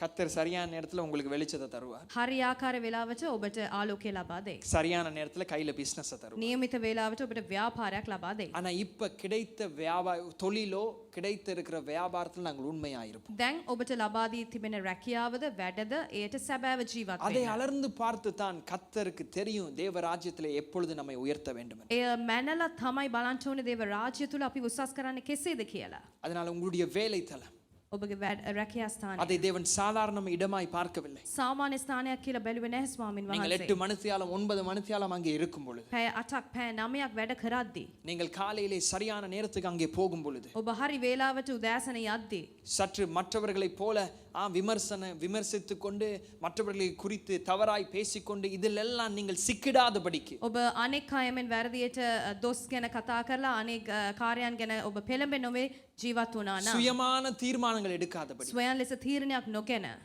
உங்களுடைய எஜமான் பரலோகத்தில் இருக்கிறதை அறிந்து நீங்கள் வேலை செய்யும் பொழுது, ඔබගේ මුලාදෑනියා ස්වාමින් වහන්සේ ස්වර්ගයේ සිටිනවා කියලා දැනගෙන වැඩ කරන්න. இந்த தேசத்தின் எழுப்புதலுக்கு உங்களுடைய பங்கு அங்கே வருகிறது. මේ දේශයේ ඔබටත් පංගුකාරයක් දරන්න පුළුවන් පිබිදීම උදෙසා. ஒரு ஆமென் சொல்லுமா? ආමෙන් කියන්න. ஜெபம் மிக முக்கியம். යාඥාව අවශ්‍යයි.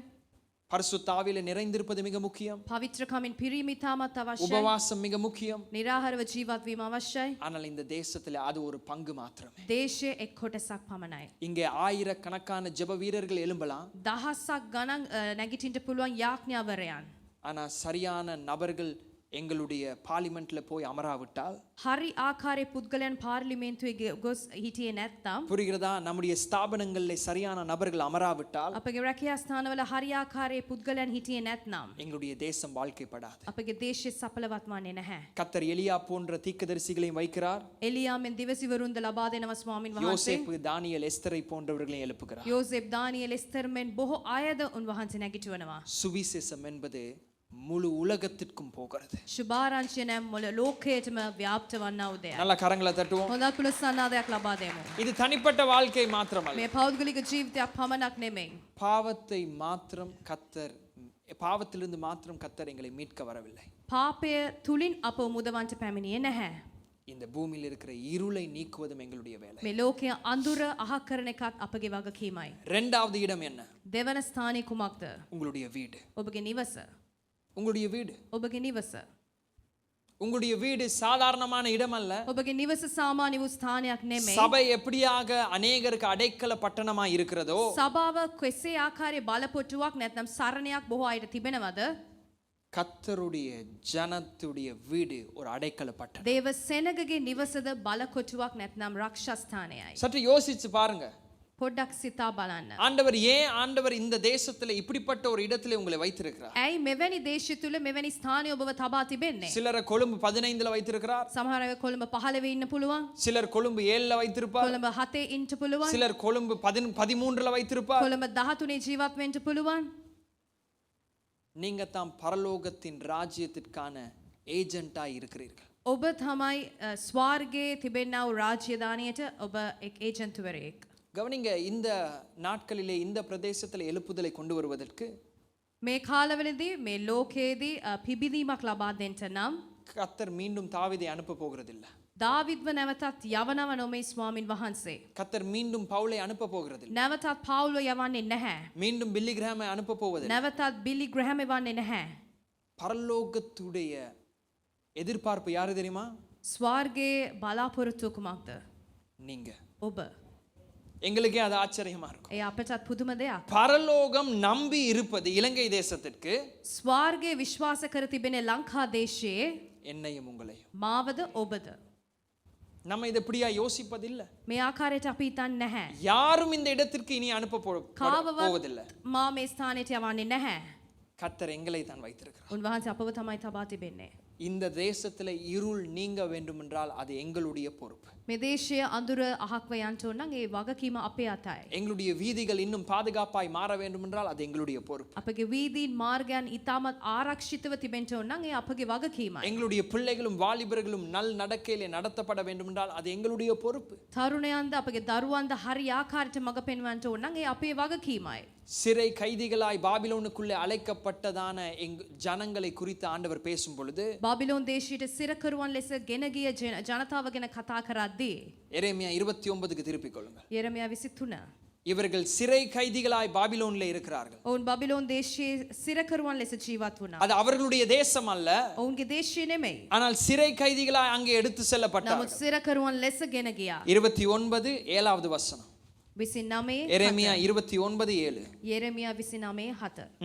நான் உங்களை சிறைப்பட்டு போக பண்ணின பட்டணத்தின் சமாதானத்தை தேடி அதற்காக கர்த்தரை விண்ணப்பம் பண்ணுங்கள். அதற்கு சமாதானம் இருக்கையில் உங்களுக்கும் சமாதானம் இருக்கும். ஒரு ஆமென் சொல்லுவோமா? ආමෙන් කියන්න. பாபிலோன் தேசத்தின் வாழ்வையும் சமாதானத்தையும் விரும்ப தேவன் சொல்லுகிறார். බාබිලෝන් දේශයේ සමාදානයේද ජීවත්කමද ගැන යාඥා කරන්න කියලා පවසනවා ස්වාමීන්. நீங்கள் இருக்கிற வீதி என்ன? ඔබ සිටිනා වූ මාර්ගය කුමක්ද? நீங்கள் வாழுகிற இடம் என்ன? ඔබ ජීවත් වන්නා වූ ස්ථානය කුමක්ද? அதின் சமாதானத்திற்கான காரணர் நீங்களாய் இருக்கிறீர்கள். සමාදාන කරුව ඔබයි. புரிகிறதா? நாங்க எங்களுக்குள்ளே கூடி අප මේකුව மணித்தியாலங்களாய் ஜெபம் பண்ணி පැය ගණන් යාඥා කරමින් எங்கள் ஒவ்வொருவருடைய பிரச்சனையை தீர்த்து கொண்டு இருப்பதற்கு நாம் அழைக்கப்படவில்லை. අපගේ ප්‍රශ්න විසඳන්න අපව කැඳෙන්නේ නැහැ. கர்த்தர் ஆத்துமாக்களுக்கா மாத்திரம் திரும்பி வரவில்லை. ආත්මයන් උදෙසා ස්වාමින් වහන්සේ ආවේ නැහැ. ஒரு நகரத்திற்கு வருகிறார். එක් නගරයක් උදෙසා ආවා. ஒரு ஆமென் சொல்லுவோமா? ආමෙන් කියන්න. இது எங்களுடைய வேலை. මේ අපේ இது වගකීමයි. கடினமான ஒரு அழைப்பு. මේ ඊටමත් අමාරු කැඳවීමක්. நாங்கள் வெளிச்சங்களாய் வாழும் பொழுது ආලෝකයක් ලෙස ජීවත් அதே වෙන්නේ. மத்தேயு 5வது அதிகாரத்தில் சொல்லப்படுகிறது. මතෙව් 5 වෙනි පරිච්ඡේදයේ සඳහන් වෙනවා. தேவனுடைய நாமத்தின் நிமித்தம் நாம் நெருக்கப்படுவோம். දෙවියන් වහන්සේගේ නාමය උදෙසා අපි තදබදයක් ඇති වෙනවා අපිට. நாம் வேலை தளத்தில் மற்றவர்களைப் போல நடக்காமல் இருக்கும் பொழுது எங்களை ஒதுக்குவார்கள். අනෙක් අය වශයෙන් ජීවත් නොවී සිටිය නම් ඒ රැකියා ස්ථානයේ අපිව කොන් කරනවා. அநீதியாய் நடத்துவார்கள். අධර්මිෂ්ඨ කමින් අපිව සලකනවා. எங்களுக்கு பேரெல்லாம் கூப்பிடுவார்கள். අපිට එක් එක් නම් තියලා කතා කරනවා. எங்களுடைய எஜமான் தேவன் என்பதை அறிந்திருக்கும். අපගේ හාම්පුතා උන්වහන්සේය. கிரயம் இல்லாமல் இந்த ராஜ்யம் முன் போகாது. කැපකිරීමක් නොමැතිව මේ රාජ්‍ය ගමන් කරන්නට බෑ. அதனால சுவிசேஷமே இல்லாத இடத்திற்கு ஒரு மனுஷன் எவ்வளவு கிரயம் செலுத்துகிறானோ ඒ නිසා සුභාරංචියක් නොමැති ස්ථානයකට එක් මිනිහෙක් කෙසේ ආකාරයක් කැපකිරීමක් කරනවද?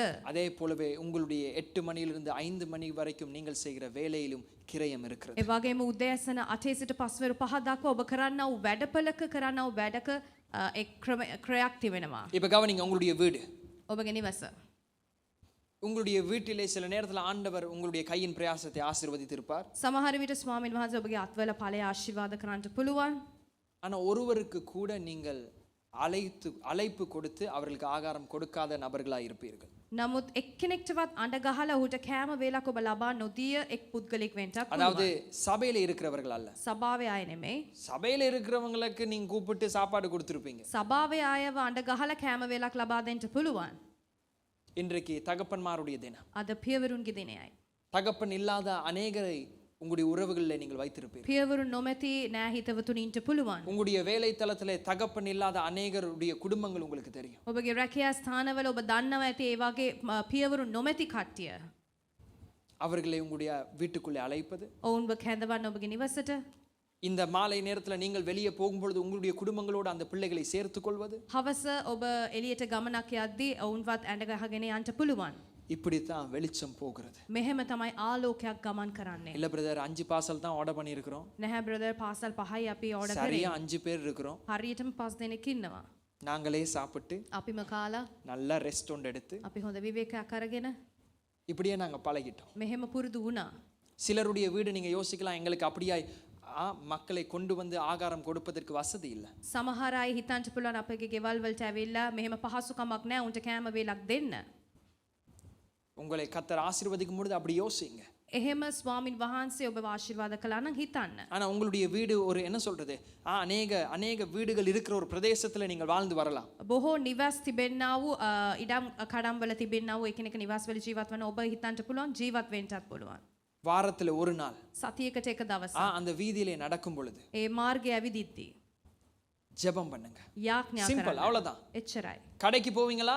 කඩේට යනවද? கடைக்கு போகிற நேரம் நீங்க என்னது பாட்டெல்லாம் பாடிக்கொண்டு போகாம කඩේට යද්දී සින්දුවක් කියමින් යන්නේ නැතුව அந்த வீட்டை தாண்டி போகும் பொழுது ඒ ගෙදර පසු කරන් යද්දී உங்களுடைய பக்கத்து வீட்டு உங்களுக்கு நல்லவரா இருக்கலாம் கெட்டவரா இருக்கலாம். අල්ලපු ගෙදරේ මිනිස්සයා වැරදි කෙනෙක් නපුරු කෙනෙක් වෙන්න පුළුවන් හොඳ කෙනෙක් වෙන්නත් அந்த පුළුවන්. வீதி உங்களுடைய வீதி.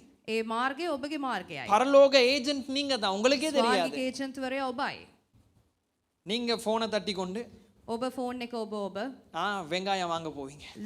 ලූණු ගන්න යනවා. ஒரு நாள் போனை வீட்டுல வச்சிருங்க. ෆෝන් එක ගෙදර තියලා යන්න. ஒவ்வொரு திங்கள் இல்லாட்டி ஒவ்வொரு வெள்ளி සෑම සඳුදා දිනයක් නැත්නම් සිකුරාදා அந்த வீதியை கடந்து வெளியே போகும் பொழுது ඒ පාරේ ඔබ ගමන් කරමින් යද්දී ஜெபம் பண்ணி கொண்டு போங்க. ඔබ යාඥා කරමින් ஆண்டவரே යන්න. இந்த வீட்ல இருக்கிற பிரச்சனை நீங்க. ස්වාමිනී මේ නිවෙස්වල තිබෙන ප්‍රශ්න අහක් කරන්න. ஆண்டவரே இந்த வீட்ல இருக்கிற சுகமில்லாதவர்கள் சுகப்படுத்தப்படும்.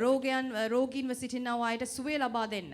அதனால போய் வீட்டுக்கு முன்னுக்கு கையை உயர்த்தி கொண்டு එහෙම කියලා ගෙදර ඉස්සරහ පිටින් இயேசுவின் நாமத்தினாலே යේසුස් වහන්සේගේ නාමයෙන් කියලා அப்படி செய்ய தேவையில்லை. එහෙම කරන්න එපා. வாரத்துல ஒரு நாள் සතියකට එක දවසක් வேலை முடிந்து திரும்பி வரும் பொழுது වැඩ අවසන් වෙලා வேலைக்கு போகும் பொழுது වැඩට යද්දී கடைக்கு போகும் பொழுது කඩේට යද්දී கடையிலிருந்து திரும்பி வரும் பொழுது කඩේ හැරලා එද්දී ஜெபம் பண்ணுங்க.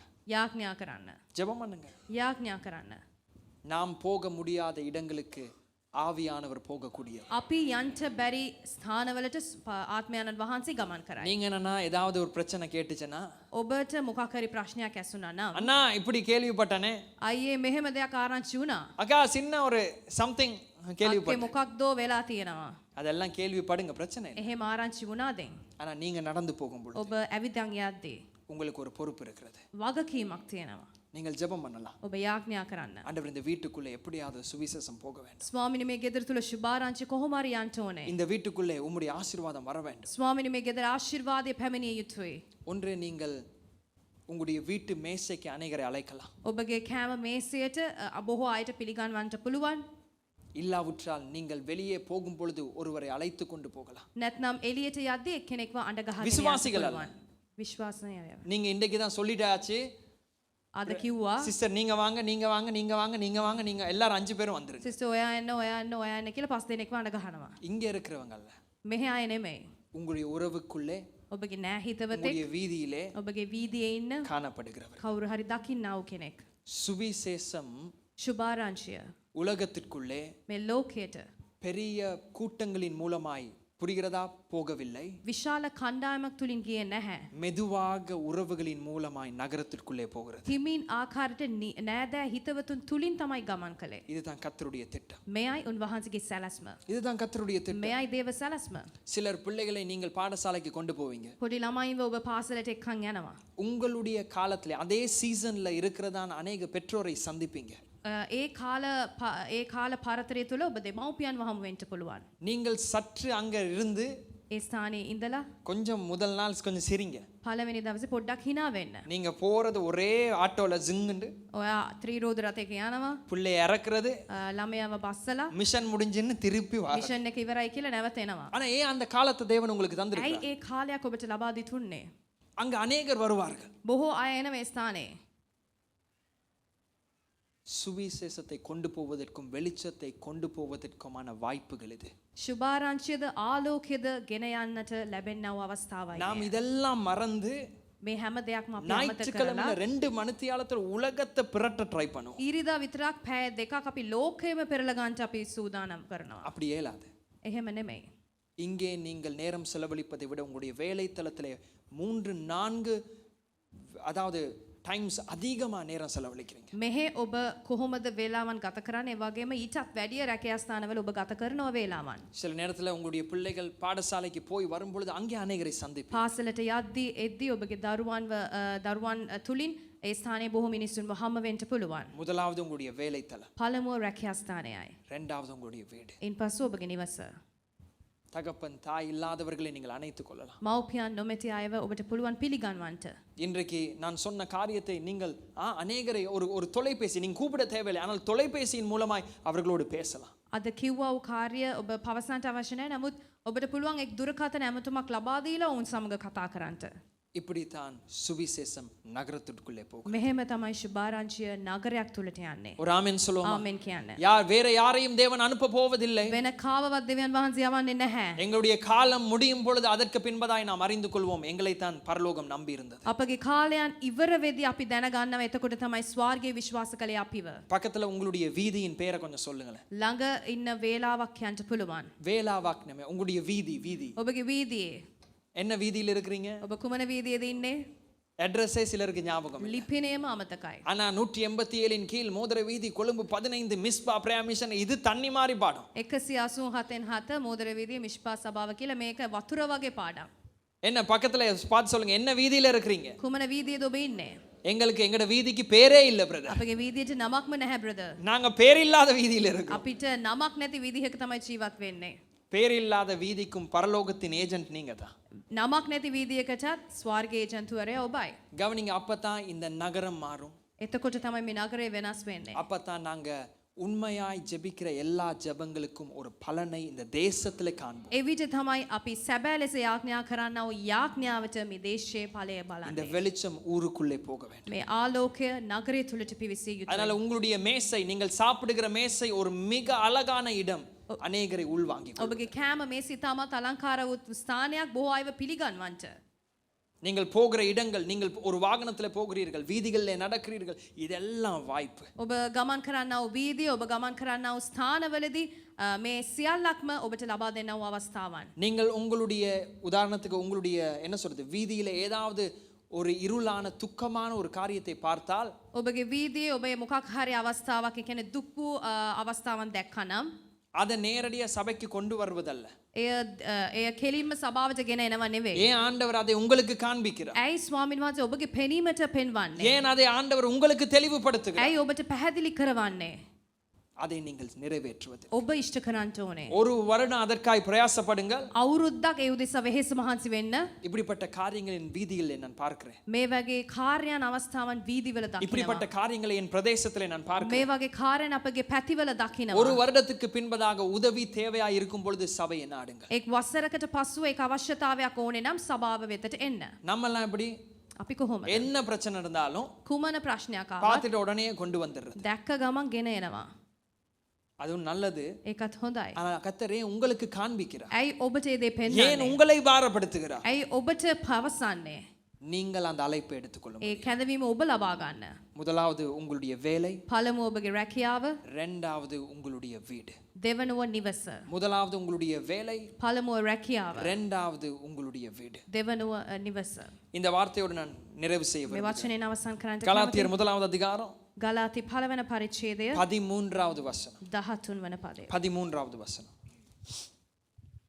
நான் யூத மார்க்கத்தில் இருந்தபோது என்னுடைய நடக்கையை குறித்து கேள்விப்பட்டிருப்பீர்கள். தேவனுடைய சபையை நான் மிகவும் துன்பப்படுத்தி அதை பாழாக்கி என் ஜனத்தாரில் என் வயதுள்ள அநேகரை பார்க்கிலும் யூத மார்க்கத்திலே தேறினவனாய் என் பிதாக்களுடைய பாரம்பரிய நியாயங்களுக்காக மிகவும் பக்தி வைராக்கியம் உள்ளவனாயிருந்தேன். அப்படி இருந்தும் நான் என் தாயின் வயிற்றில் இருந்தது முதல் என்னை பிரித்தெடுத்து தம்முடைய கிருபையினால் அழைத்த தேவன் தம்முடைய குமாரனை நான் புறஜாதிகளிடத்தில் சுவிசேஷமாய் அறிவிக்கும் பொருட்டாக அவரை எனக்குள் வெளிப்படுத்த பிரியமாய் இருந்த போது. ஓகே, பிரியமாய் இருந்த பொழுது ප්‍රියවනාපින් සිටියා. அந்த வேர்ட் அண்டர்லைன் பண்ணிக்கொள்ளுங்க. යටින් ඉරකඳින්න 16வது வசனம். 16 වන පදය. பிரியமாய் இருந்த பொழுது. උන්වහන්සේ කැමැත්තෙන් සිටියා. ஒரு ஆமென் சொல்லுவோமா? சரி, இப்போ இங்க கவனிங்க. எல்லாரும் இங்க கவனிங்க. සියලු දෙනාම බලන්න. சரி, இப்போ இது யாரை குறித்து வேதம் பேசுகிறது என்றால், පවුරු ගැනද මේ ලියවිල්ලේ කතා කරන්නේ? பவுலை குறித்து வேதம் பேசுகிறது. පවුල් ගැන කතා කරනවා. சில நேரத்துல இப்படிப்பட்ட அழைப்பும் இப்படிப்பட்ட வேலை சபையின் மூலமாய் நமக்கு வரும் பொழுது සමහර විට මෙවැනි කැඳවීමක් මෙවැනි වැඩ කාර්යයක් අපට පැමිණෙද්දී நம்ம நினைப்போம் இந்த அழைப்புக்கு நாங்க பாத்திரவான்கள் அல்ல. අපි මේ කැඳවීමට නුසුදුසුයි කියලා හිතන්න පුළුවන්. கவனிங்க, எங்களுடைய பாவம் எப்படிப்பட்டதா இருந்தாலும் අපගේ පාපේ කොහොම වුණත් கர்த்தருடைய கிருபை அதை உள்வாங்கிக் கொள்ளும். උන්වහන්සේගේ කරුණාව මැදිහත් වෙනවා. ஒரு ஆமென் சொல்லுவோமா? ආමෙන් කියන්න. தாவீதை போன்றதான ஒரு உதாரணம் ஏன் வேதத்திலே வைக்கப்பட்டிருக்கு? උදාහරණයක් වශයෙන් දාවිද් වැයි තබා තිබෙන්නේ.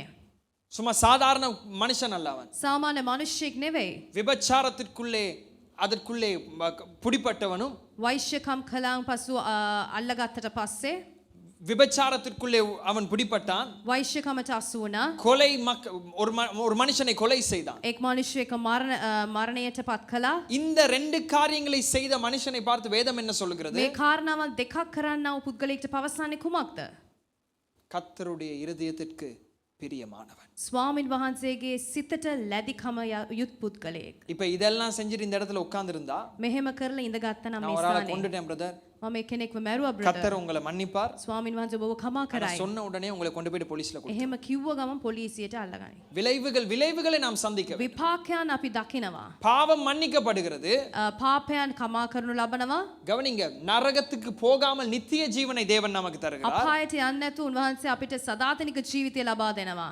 ஆனா கையோட உங்களை கொண்டு போய் ஜெயில்ல தான் போடணும். නමුත් අල්ලගෙන ඔබ වසු කරලා යවන්නේ පොලිසියට තමයි. இப்படி தான் தேவனுடைய கிருபை வேலை செய்கிறது. මේ වගේ තමයි කරුණාව වැඩ කරන්නේ. ஒரு நபரை ஏமாற்றும் பொழுது அதன் விளைவுகளை நாம் சந்திக்கிறோம். කෙනෙක්ව රවට්ටද්දී එහිට ප්‍රතිවිපාකයක් තිබෙනවා. உண்மையாய் மனம் திரும்பும் பொழுது கர்த்தர் மன்னிக்கிறார். සැබෑ ලෙස සිත හැරෙද්දී උන්වහන්සේ කමා කරනවා. இப்ப கவனிங்க, சுவிசேஷத்தின் வேலைக்கு நாம் தகுதியற்றவர்கள் நாம் நினைக்கலாம். සුභාරංශයේ වැඩට අපි නුසුදුසුයි කියලා හිතන්න இந்த පුළුවන්. பவுல் யாரு தெரியுமா? මේ පවුල් කවුද? கர்த்தருடைய சபையை உபத்திரவப்படுத்தின ஒரு மனுஷன். ස්වාමින් වහන්සේගේ සභාව පීඩාවට පත් කළ அவன் அந்த පුද්ගලයෙක්. வார்த்தைகளை சொல்லுகிறான். ඔහු පවසනවා මේ වචන වලින්. என்னுடைய பரிசேய வழக்கத்தின்படி මාගේ යුදෙව් නියෝගයන් සමග நான் அதிலே முத்தினவனாய், என்னுடைய வைராக்கியத்திலே முத்தினவனாய் மாறி ජ්වලිත කමෙන් වර්ධනය වී நான் சபையையே நான் காயப்படுத்தினேன். සභාව පීඩා කළා. ஆனால் வேதம் சொல்கிறது නමුත් වචනය පවසනවා பவுலை தேவன் எங்கே தேர்ந்தெடுத்தார் தெரியுமா? පවුල්ව තෝරගත්තේ කොහෙන්ද? எங்கே தேர்ந்தெடுத்தார்? முதலாவது தேவன் பவுலை எங்கே தேர்ந்தெடுக்கிறார்? පළමුව තෝරගත්තේ කොහෙන්ද? 15வது வசனம். 15 වන පදය.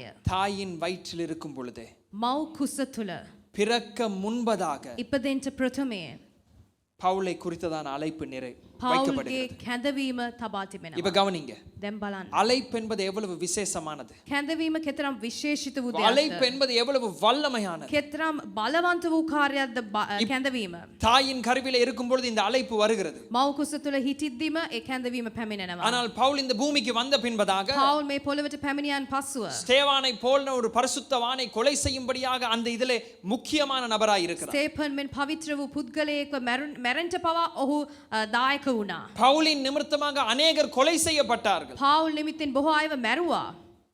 ஆனால் தாயின் வயிற்றிலே உருவாக்கப்பட்ட அழைப்பு மாறவே இல்லை. මව් කුස තුල තිබෙනා ওই කැඳවීම වෙනස් වුණේ නැහැ. கவனிங்க, உங்களுடைய அழைப்பை தேவன் இன்னொருவருக்கு கொடுப்பதே இல்லை. ඔබගේ කැඳවීම තවත් කෙනෙක්ට දෙවියන් වහන්සේ ලබා දෙන්නේ அது නැහැ. எத்தனை காலங்கள் போனாலும், ඒ කාලයන් කොපමණ ගත அது වුණත්, எவ்வளவு தூரம் நீங்கள் போனாலும், ඒ කොතරම් දුර ගත කළත්, உங்களை குறித்த அழைப்பை தேவன் இன்னொரு நபரிடத்திலே கொடுப்பதே இல்லை. ඔබ ගැන තිබෙනා ওই කැඳවීම තවත් කෙනෙක්ට ලබා சும்மா දෙන්නේ නැහැ. சாதாரண வார்த்தைகள் பயன்படுத்தவில்லை. සාමාන්‍ය වචනයන් පැවසුවේ නැහැ. வேதம் சொல்லுகிறது, பரலோகத்தின் பிதா கிறிஸ்துவை வெளிப்படுத்த தேவன் பிரியமாய் இருந்தார். දේව වචනේ පවසනවා ස්වර්ගික පියාණන් වහන්සේව ක්‍රිස්තුස් වහන්සේ තුල එළිදරව් කරන්ට කැමැත්තව இந்த සිටියා. கொடூரமான பவுல் මේ ඊටමත් නපුරු භයාකාර වූ පවුල් பரலோகம் இயேசுவை வெளிப்படுத்த பிரியமாய் இருந்தது. ස්වර්ගික ක්‍රිස්තුස් වහන්සේව එළිදරව් කරන්ට කැමැතිව සිටියා. இந்த அழைப்பு என்கிற காரியம் மிக ஆச்சரியமானது. මේ කැඳවීම නැමැති වූ දේ ඊටමත් ආශ්චර්යමත්. இப்ப புரிகிறதா அழைப்பு ஏன் கிருபையினாலே දැන් கொடுக்கப்படுகிறது? තේරුණාද කැඳවීමයි කරුණාවෙන් ලබා දුන්නේ ஏன் කියලා? அழைப்பு கிருபையினாலே வாழப்படுகிறது? ඇයි කරුණාව තුලින් ජීවත් කරවන්නේ? ஏன் அழைப்பு கிருபையினாலே நிறைவேற்றப்படுகிறது? ඇයි කැඳවීම කරුණාව තුලින් ඉෂ්ට කරනු ලබන්නේ? 40-30 வருடங்களுக்கு பின்பதாக ஊழியக்காரர்கள் சில நேரத்துல மேடையில ஏறும்பி இதுதான் சொல்லுவார்கள். අවුරුදු 30ක් 40කට පස්සුව දේව සේවකයන් පූජාසනයට නැග්ග විගසින් කියන්නේ මේ දෙයයි. அவங்க சொல்லுவாங்க, 40 வருடத்துக்கு பின்பதாக நாங்கள் நிற்பது கர்த்தருடைய கிருபை. අවුරුදු 40කට පස්සුවත් ඉන්නේ තුන් වහන්සේගේ நான் யோசிப்பேன், என்னது இத்தனை வருடங்களுக்கு பின்பதாக இதை தான் சொல்றாங்க. මෙච්චර වසර ගණනකට පස්සුවත් මේ දේම තමයි පවසන්නේ කියලා මං හිතනවා. அதுதான் உண்மை. ඒ දේ තමයි සැබෑ அழைப்பு දේ. கொடுக்கப்படுவதும் கிருபை. කරුණාව උදිසින් තමයි අපට ලැබෙන්නේ அழைப்பிலே කැඳවීම. நடப்பதும் கிருபை. කැඳවීමෙන් මඟ පෙන්වන්නේ அழைப்பை කරුණාවයි. நிறைவேற்றுவதும் கர்த்தருடைய சுத்த කැඳවීම ඉෂ්ට கிருபை. කරන්නේ තුන් වහන්සේගේ පවිත්‍ර වූ කරුණාවයි. இந்த காலை நேரத்துல கர்த்தருடைய அழைப்பு இன்னும் மாறவில்லை. මේ උදෑසන මොහොතේ කැඳවීම කවදාවත් වෙනස් වුණේ නැහැ. இந்த நாளிலே மாறவில்லை. අද දිනයත් වෙනස් වුණේ නැහැ. நகரத்திற்குள்ளே சுவிசேஷத்தை எடுத்து போவதற்கு கர்த்தர் இன்னும் எங்களை தான் நம்பிக்கொண்டிருக்கிறார். නගර තුල සුභාරංචිය ගෙන යන්ට අපිව තමයි උන්වහන්සේ විශ්වාසය කොට තිබෙන්නේ. வேலைத்தலத்துல உயர்வாய் இருக்கலாம். රැකියාස්ථාන උසස් වීමක් වෙන්න உங்களுக்கு පුළුවන්. சொன்னதை தேவன் நிறைவேற்ற வல்லமை உள்ளவராய் ඔබට இருக்கிறார். කිව් දේ ඉෂ්ට කරන්ට බලවන්ත වෙන්න පුළුවන්. உங்களுடைய அழைப்பு மாறாது. ඔබගේ කැඳවීම වෙනස් ஒரு වෙන්නේ ஆமென் නැහැ. சொல்லுவோமா? ආමෙන් කියන්න. உங்களுடைய அழைப்பை தேவன் இன்னொருவருக்கு கொடுக்க போவதில்லை. ඔබගේ කැඳවීම තවත් කෙනෙක්ට ලබා දෙන්නේ නැහැ. கொடூரமான இந்த பவுலின் மேலே தேவன் அவருடைய அழைப்பை வெளிப்படுத்த பிரியமாயிருந்தார். නපුරු පුද්ගලයෙකු මෙන් සිටියා වූ පාවුල් හටමයි කරුණාව ලබා දුන්නා නම් කැඳවීම මගින්. சுவிசேஷத்திற்கான ஆத்தும ஆதாயத்திற்கான அழைப்பு இன்னும் நம்மேல் இருக்கிறது. සුභාරංචියටද ආත්ම දිනන්නා වූ සේවය තුලටත් ඒ කරුණාවේ කැඳවීම තිබෙනවා. ஒரு நாளும் வாய் திறந்து நான் சுவிசேஷம் சொல்லவில்லை. කවදාවත් අපි සුභාරංචියක් කියන්න නැතුව ඉන්න පුළුවන්. உங்கள் மேலும் அழைப்பு நின்று கொண்டே இருக்கு. ඔබ තුලත් ඒ කැඳවීම තිබෙනවා. எனக்கு சுவிசேஷம் சொல்ல விருப்பம் இல்லை. සුභාරංචිය කියන්න මං කැමති නැහැ.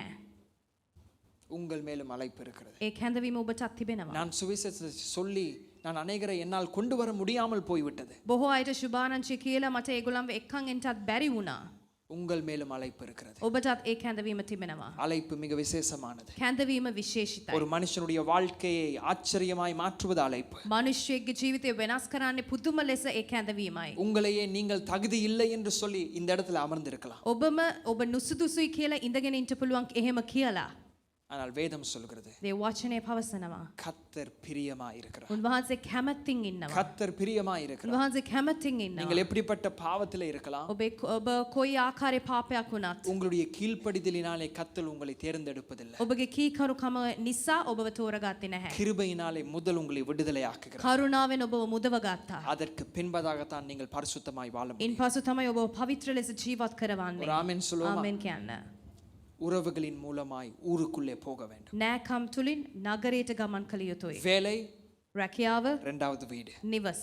இது ரெண்டுமே இந்த தேவ ராஜ்யத்திலே මේ දෙකම දේව රාජ්‍ය තුල வெளிச்சத்தை உண்டு பண்ணுகிற ஸ்தலமாய் மாற்ற வேண்டும். ආලෝකයක් හට කරන්නා වූ ස්ථානයක් ලෙස වෙනස් විය යුතුයි. ஒரு ஆமென் சொல்லுவோமா? ஆமென் කියන්න. அதனால நாளை காலையில ஒரு புதிய தரிசனத்தோடு நீங்கள் ஒரு புதிய வேலை அல்ல புதிய தரிசனத்தோடு அதே வேலைக்குள்ளே போங்க. හෙට උදෑසන අලුත් දර්ශනයක් සමග ඔබගේ රැකියා ස්ථානයට ගමන් කරන්න. உங்களுடைய வீதியிலே நடக்கும் பொழுது ஒரு புதிய தரிசனத்தோடு அதிலே நடங்க. ඔබගේ වීදියේ මාර්ගයේ නැත්නම් පාරේ ඇවිදිද්දී අලුත් දර්ශනයක් සමග ඇවිදින්න. உங்களுடைய பிள்ளையை பாடசாலைக்கு கொண்டு போகும் பொழுது புதிய தரிசனத்தோடு அங்கே போங்க. ඔබගේ දරුවව පාසලට ගෙන යද්දී අලුත් දර්ශනයක් සමග ඒ ස්ථානයට යන්න. இந்த காலை நேரத்திலே கர்த்தர் நம்மை அழைப்புக்கு திரும்ப சொல்லுகிறார். මේ ස්ථානයේදී උන්වහන්සේ මේ උදෑසන මොහොතේ අලුත් දර්ශනයක් සමග මේ කැඳවීමක් ලබා ගත இந்த යුතුයි කියලා. தேசமும் இந்த நகரமும் வாழ்வதற்காய் கர்த்தர் எங்களை தான் நம்பி මේ வைத்தார். දේශයේද නගරයේද ජීවත් කරවන්නට උන්වහන්සේ අපව තමයි විශ්වාස කොට තබා யாவரும் තිබෙන්නේ. எழுந்திருப்போம். අපි සියලු දෙනාම නැගිට සිටිමු. எழுந்திருந்து இப்பொழுது நாங்கள் ஜெபம் பண்ண போவோம். අපි යාඥා කරන්නට යනවා.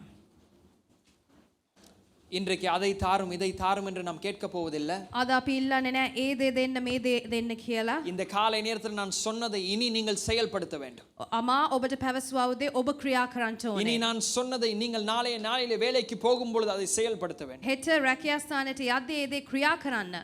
இப்பொழுது நான் கர்த்தருடைய சமூகத்தில் கேட்க போகிறோம். අපි යාඥා කරන්නට යනවා උන්වහන්සේගෙන්. நீர் எல்லாவற்றுக்கும் மேலாய் ஆளுகை செய்கிறீர். ස්වාමීනි ඔබ සියල්ලක් තුලින් පාලනය කරන්න. உங்கள் ஆத்துமாவுக்கு மேலே மாத்திரமல்ல ඔබගේ ආත්මයට පමණක් නොවේ. தேவன் உலகத்தின் மேலே ஆளுகை செய்கிறார். ලෝකයේ තුලටත් උන්වහන්සේ அவர் පාලනය உலகத்தின் කරනවා. ராஜாவாய் இருக்கிறார். උන්වහන්සේ ලෝකේ රාජින්දානයි. ஆனால் இந்த காலை நேரத்துல நமக்கு மீட்பு தேவையா இருந்தா අපට මිදීමක් අවශ්‍ය නම් இந்த தேவனுடைய சத்தத்திற்கு நான் கீழ்ப்படிவேன். දෙවියන් වහන්සේගේ ශබ්දයට කීකරු වෙන්න. என்னுடைய வாழ்க்கையில் இருக்கிற பாவங்கள் அது மன்னிக்கப்படட்டும். අපගේ ජීවිතයේ තිබෙනා වූ පාපයන් කමා කළ යුතුයි. எனக்கு நோய் இல்ல, අපිට රෝගයක් எனக்கு නැහැ. பிரச்சனை இல்ல, මට ප්‍රශ්නයක් எனக்கு නැහැ. கடன் பிரச்சனை இல்ல. මට ණය බරක් නැහැ.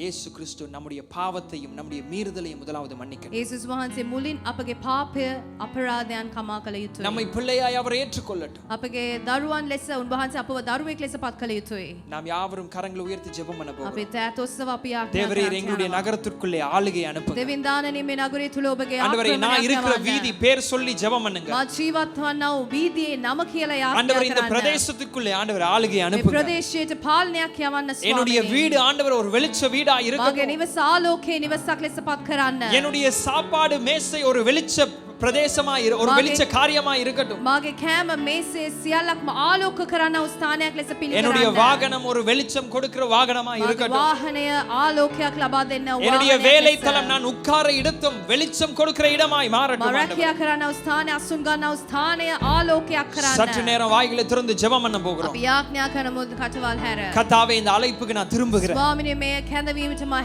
ஆண்டவரே හැරෙන්න. இந்த இடத்துல அநேகரை எழுப்புங்கப்பா. බොහෝ අයව නැගිටවන්න. ஆண்டவரே ஊருக்குள்ளே வெளிச்சத்தை கொண்டு போகிறவர்களாய் ස්වාමීනි මේ නගරවල් වල ආලෝකය ගෙන යන්න. உலகத்திற்கு உப்பாய் இவர்களை மாற்றுங்க. ලෝකේ ලුණු ලෙස පත් කරන්න. கேளுங்க கேளுங்க கேளுங்க வாய்களை අසන්න திறந்து ස්වාමීන් වහන්සේගෙන් අසන්න. சற்று நேரம் பாரத்தோடு கேளுங்க. වරින් අපි යාඥා කරමු ஆண்டவரே அநேக වහන්සේට. காரியம் என் உள்ளத்தை බොහෝ உடைக்கிறதப்பா. දේවල් මගේ ජීවිතයේදී කැඩෙනවා ස්වාමීනි. ஆண்டவரே வாலிபர்களுக்குள்ளே காணப்படுகிறதான இருள் நீங்கட்டும் ஆண்டவரே. කරුණාංග ජීවිත තුල දකිනා වූ අඳුර අහක් කරන්න. உலகத்திலே திருமணங்களுக்குள்ளே காணப்படுகிற பிரச்சனைகள் நீங்கட்டும் ஆண்டவரே. විවාහයන් තුල දකිනා වූ අඳුර අහක් කරන්න. வேலை தளத்தில் காணப்படுகிற இருள் நீங்கட்டும் ஆண்டவரே. රැකියා ස්ථානවල දකිනා වූ අඳුර අහක් කරන්න. எங்கள் பிரதேசங்கள் உம்முடைய வெளிச்சமாய் මගේ மாறட்டும். ප්‍රදේශයේ ආලෝකයක් ලෙස පත් ஹalleluya කරන්න. hallelujah hallelujah hallelujah hallelujah. Hallelujah. Thank you Jesus. சற்று நேரம் சற்று நேரம் சற்று நேரம் ஸ்வல்ப பாரத்தோடு முகூர்த்தம் வහන්සේට බරින් எதையும் අපි நாம் இப்ப යාඥා கேட்கவில்லை. කරමු. நாங்க கட்டளையிட்டு කිසිම ஜெபம் දෙයක් பண்ணுகிறோம். ඉල්ලන්නේ නැහැ. අනකර ஆளுகை අපි உண்டாகட்டும் යාඥා ஆண்டவரே. ආක්‍රමණයක් இந்த ඇති தேசத்தின் කරන්න. மேலே உம்முடைய சேமம் දේශයේ உண்டாகட்டும் ඔබගේ ஆண்டவரே. සඵලත්වයක් ඇති කරන්න. ஆண்டவரே உம்முடைய ராஜ்யம் வர ඔබගේ வேண்டும். රාජ්‍ය පැමිණෙත්වා. ஹalleluya hallelujah Hallelujah, hallelujah. ස්වාමීනි, ඔබට நன்றி ஆவியானவரே நன்றி ස්තුතියි நன்றி දේව நன்றி. පියාණනි ආත්මයාණන් Thank you වහන්සේ. Jesus. ස්තුතියි යේසුනේ. hallelujah hallelujah. அதே போல நாங்க ஜெபம் பண்ண போகிறோம். අපි යාඥා කරමු. இதற்கு மிக முக்கியம் நீங்கள் கர்த்தருடைய வெளிச்சத்தை சார்ந்து இருக்க வேண்டும். ආලෝකයත් සමග ඔබ දැරිය යුතුයි මේ ඉතාමත් වැදගත්. ஜெபம் இல்லாத ஒரு வாழ்க்கை, கர்த்தரை பிரியப்படுத்தாத வாழ்க்கை இந்த அழைப்பை நிறைவேற்ற முடியாது. යාඥාවක් නොමැති ස්වාමින් වහන්සේ ප්‍රියමනාපයක් ඇති නොකරන දෙයන් තුලින් මේ දේ ඉෂ්ට කරන්නට බෑ. இந்த இருளான ராஜ்யத்தை நீங்கள் சாதாரணமான உங்களுடைய பலத்திலே போராடி ஜெயிக்க முடியாது. මේ අඳුරු රාජ්‍ය ඔබගේ ශක්තියෙන් ජය පවතන්නට බෑ. நீங்கள் சூரியன் அல்ல, நீங்கள் விளக்கு. ඔබ සූර්යයා නෙවෙයි ඔබ පහන් රුකක්. நீங்கள் ஏற்றப்பட வேண்டும். ඔබ නැගිටිය යුතුයි. உங்களுடைய வெளிச்சம் உங்களுக்குள்ளே அல்ல தேவனிடத்திலிருந்து வருகிறது. ඔබගේ ආලෝකය ඔබ තුල නෙවෙයි ස්වාමින් වහන්සේ තුලින් පැමිණිය යුතුයි. எங்களுக்குள்ளே பக்தி உண்டாகட்டும். අප තුල චලිතකමක් ඇති විය எங்களுக்குள்ளே යුතුයි. ஜெப ஆவி உண்டாகட்டும். අප තුල යාඥාවේ எங்களுக்குள்ளே ආත්මයක් ඇති විය பரிசுத்தம் යුතුයි. உண்டாகட்டும். පවිත්‍රකමක් ඇති විය යුතුයි. எங்களுக்குள்ளே வைராக்கியம் உண்டாகட்டும். චලිතකමක් ඇති විය යුතුයි. எதெல்லாம் இந்த காலை நேரத்துல நமக்கு தேவையாய் இருக்கிறதோ අපිට කුමක්ද අවශ්‍ය මේ මොහොතේ? இப்பொழுது நாம் ஜெபம் பண்ண போகிறோம். අපි අසන්ට යනවා கண்களை மூடி கரங்களை உயர்த்தி ஜெபம் பண்ணுங்க. උත්සව දැස් වස්සා. என்ன உம்முடைய வெளிச்சத்தினாலே நிரப்புங்க ஆண்டவரே. ඔබගේ ආලෝකයෙන් පුරවන්න. என்னை உம்முடைய வெளிச்சத்தினாலே நிரப்புங்க. ස්වාමීන් මම ආලෝකයෙන් පුරවන්න. கேளுங்க கேளுங்க கேளுங்க. අසන්න ස්වාමීන්. ஜெபம் இல்லாமல் இதற்குள்ளே கை வைக்க முடியாது. නැතිව අපිට අත තියන්න බෑ. பரிசுத்தம் இல்லாமல் இதை செய்து நிறைவேற்ற முடியாது. පවිත්‍රකමක් නැතිව කිසිම දෙයක් உண்மை இல்லாமல் இதை செய்ய முடியாது. සැබෑකමක් නැතිව කරන්න බෑ. சொல்லுங்க ஆண்டவரே மனம் திரும்புதலோடு நான் வருகிறேன். ස්වාමීන් සිත් හැරෙමින් පැමිණෙනවා. மனம் திரும்புதலோடு நான் வருகிறேன் ஆண்டவரே. හැරෙමින් ඔබ ස්ථානයේ இந்த இடத்துல ஒவ்வொருவரையும் நீர் பலப்படுத்தும்படியாக நான் ஜெபம் பண்ணுகிறேன். ශක්තිමත් කරන්න. நம்புங்க ராஜ்யத்திலே இவர்களை நம்புங்க ஆண்டவரே. කරන්න මේ රේව රාජ්‍ය තුලදී. உன்னதமான ஒரு பலன் இவர்களை நிரப்ப நான் ஜெபம் பண்ணுகிறேன். බලයෙන් පුරවන්න. ஹalleluya Hallelujah. ஹalleluya ஹalleluya 30 செகண்ட் சற்று நேரம் எடுத்து நாங்க ஜெபம் பண்ணுவோம். கேளுங்க கேளுங்க ஆண்டவரே என்னை உம்முடைய ஆவியினாலே நிரப்பி உம்முடைய அபிஷேகத்தினாலே நிரப்பி உம்முடைய கிருபையினாலே என்னை நிரப்புங்க ஆண்டவரே. ஓ தைரியத்தின் ஆவியை தாங்க. தைரியத்தின் ஆவியை தாங்க. விசுவாசமான ஆவியை தாங்க. ஹalleluya ஹalleluya. நம்புகிறோம் இந்த ஆராதனையானது உங்களுக்கு ஆசீர்வாதமாக அமைந்திருக்கும் என்று. இன்றைய நாளிலும் கேட்ட தேவ வார்த்தையானது உங்களுடைய விசுவாசத்தை வளர்த்து தேவன் வருகின்ற நாட்களிலே உங்களுக்கு நன்மை செய்வாராக. தொடர்ந்தும் எங்களுடைய ஊழியங்களுக்காக ஜெபித்துக் கொள்ளுங்கள். மேலும் உங்களுக்கு தேவ செய்திகளை கேட்க வேண்டுமானால் எங்களுடைய மிஸ்பா பிரேயர் ஆபீஷியல் என்கிறதான யூடியூப் சேனலையும் Mizpah prayer missionary ministry Facebook பேஜையும் ஃபாலோ செய்து கொள்ளுங்கள். தேவன் தாமே உங்களை ஆசீர்வதிப்பாராக. ஆமென்.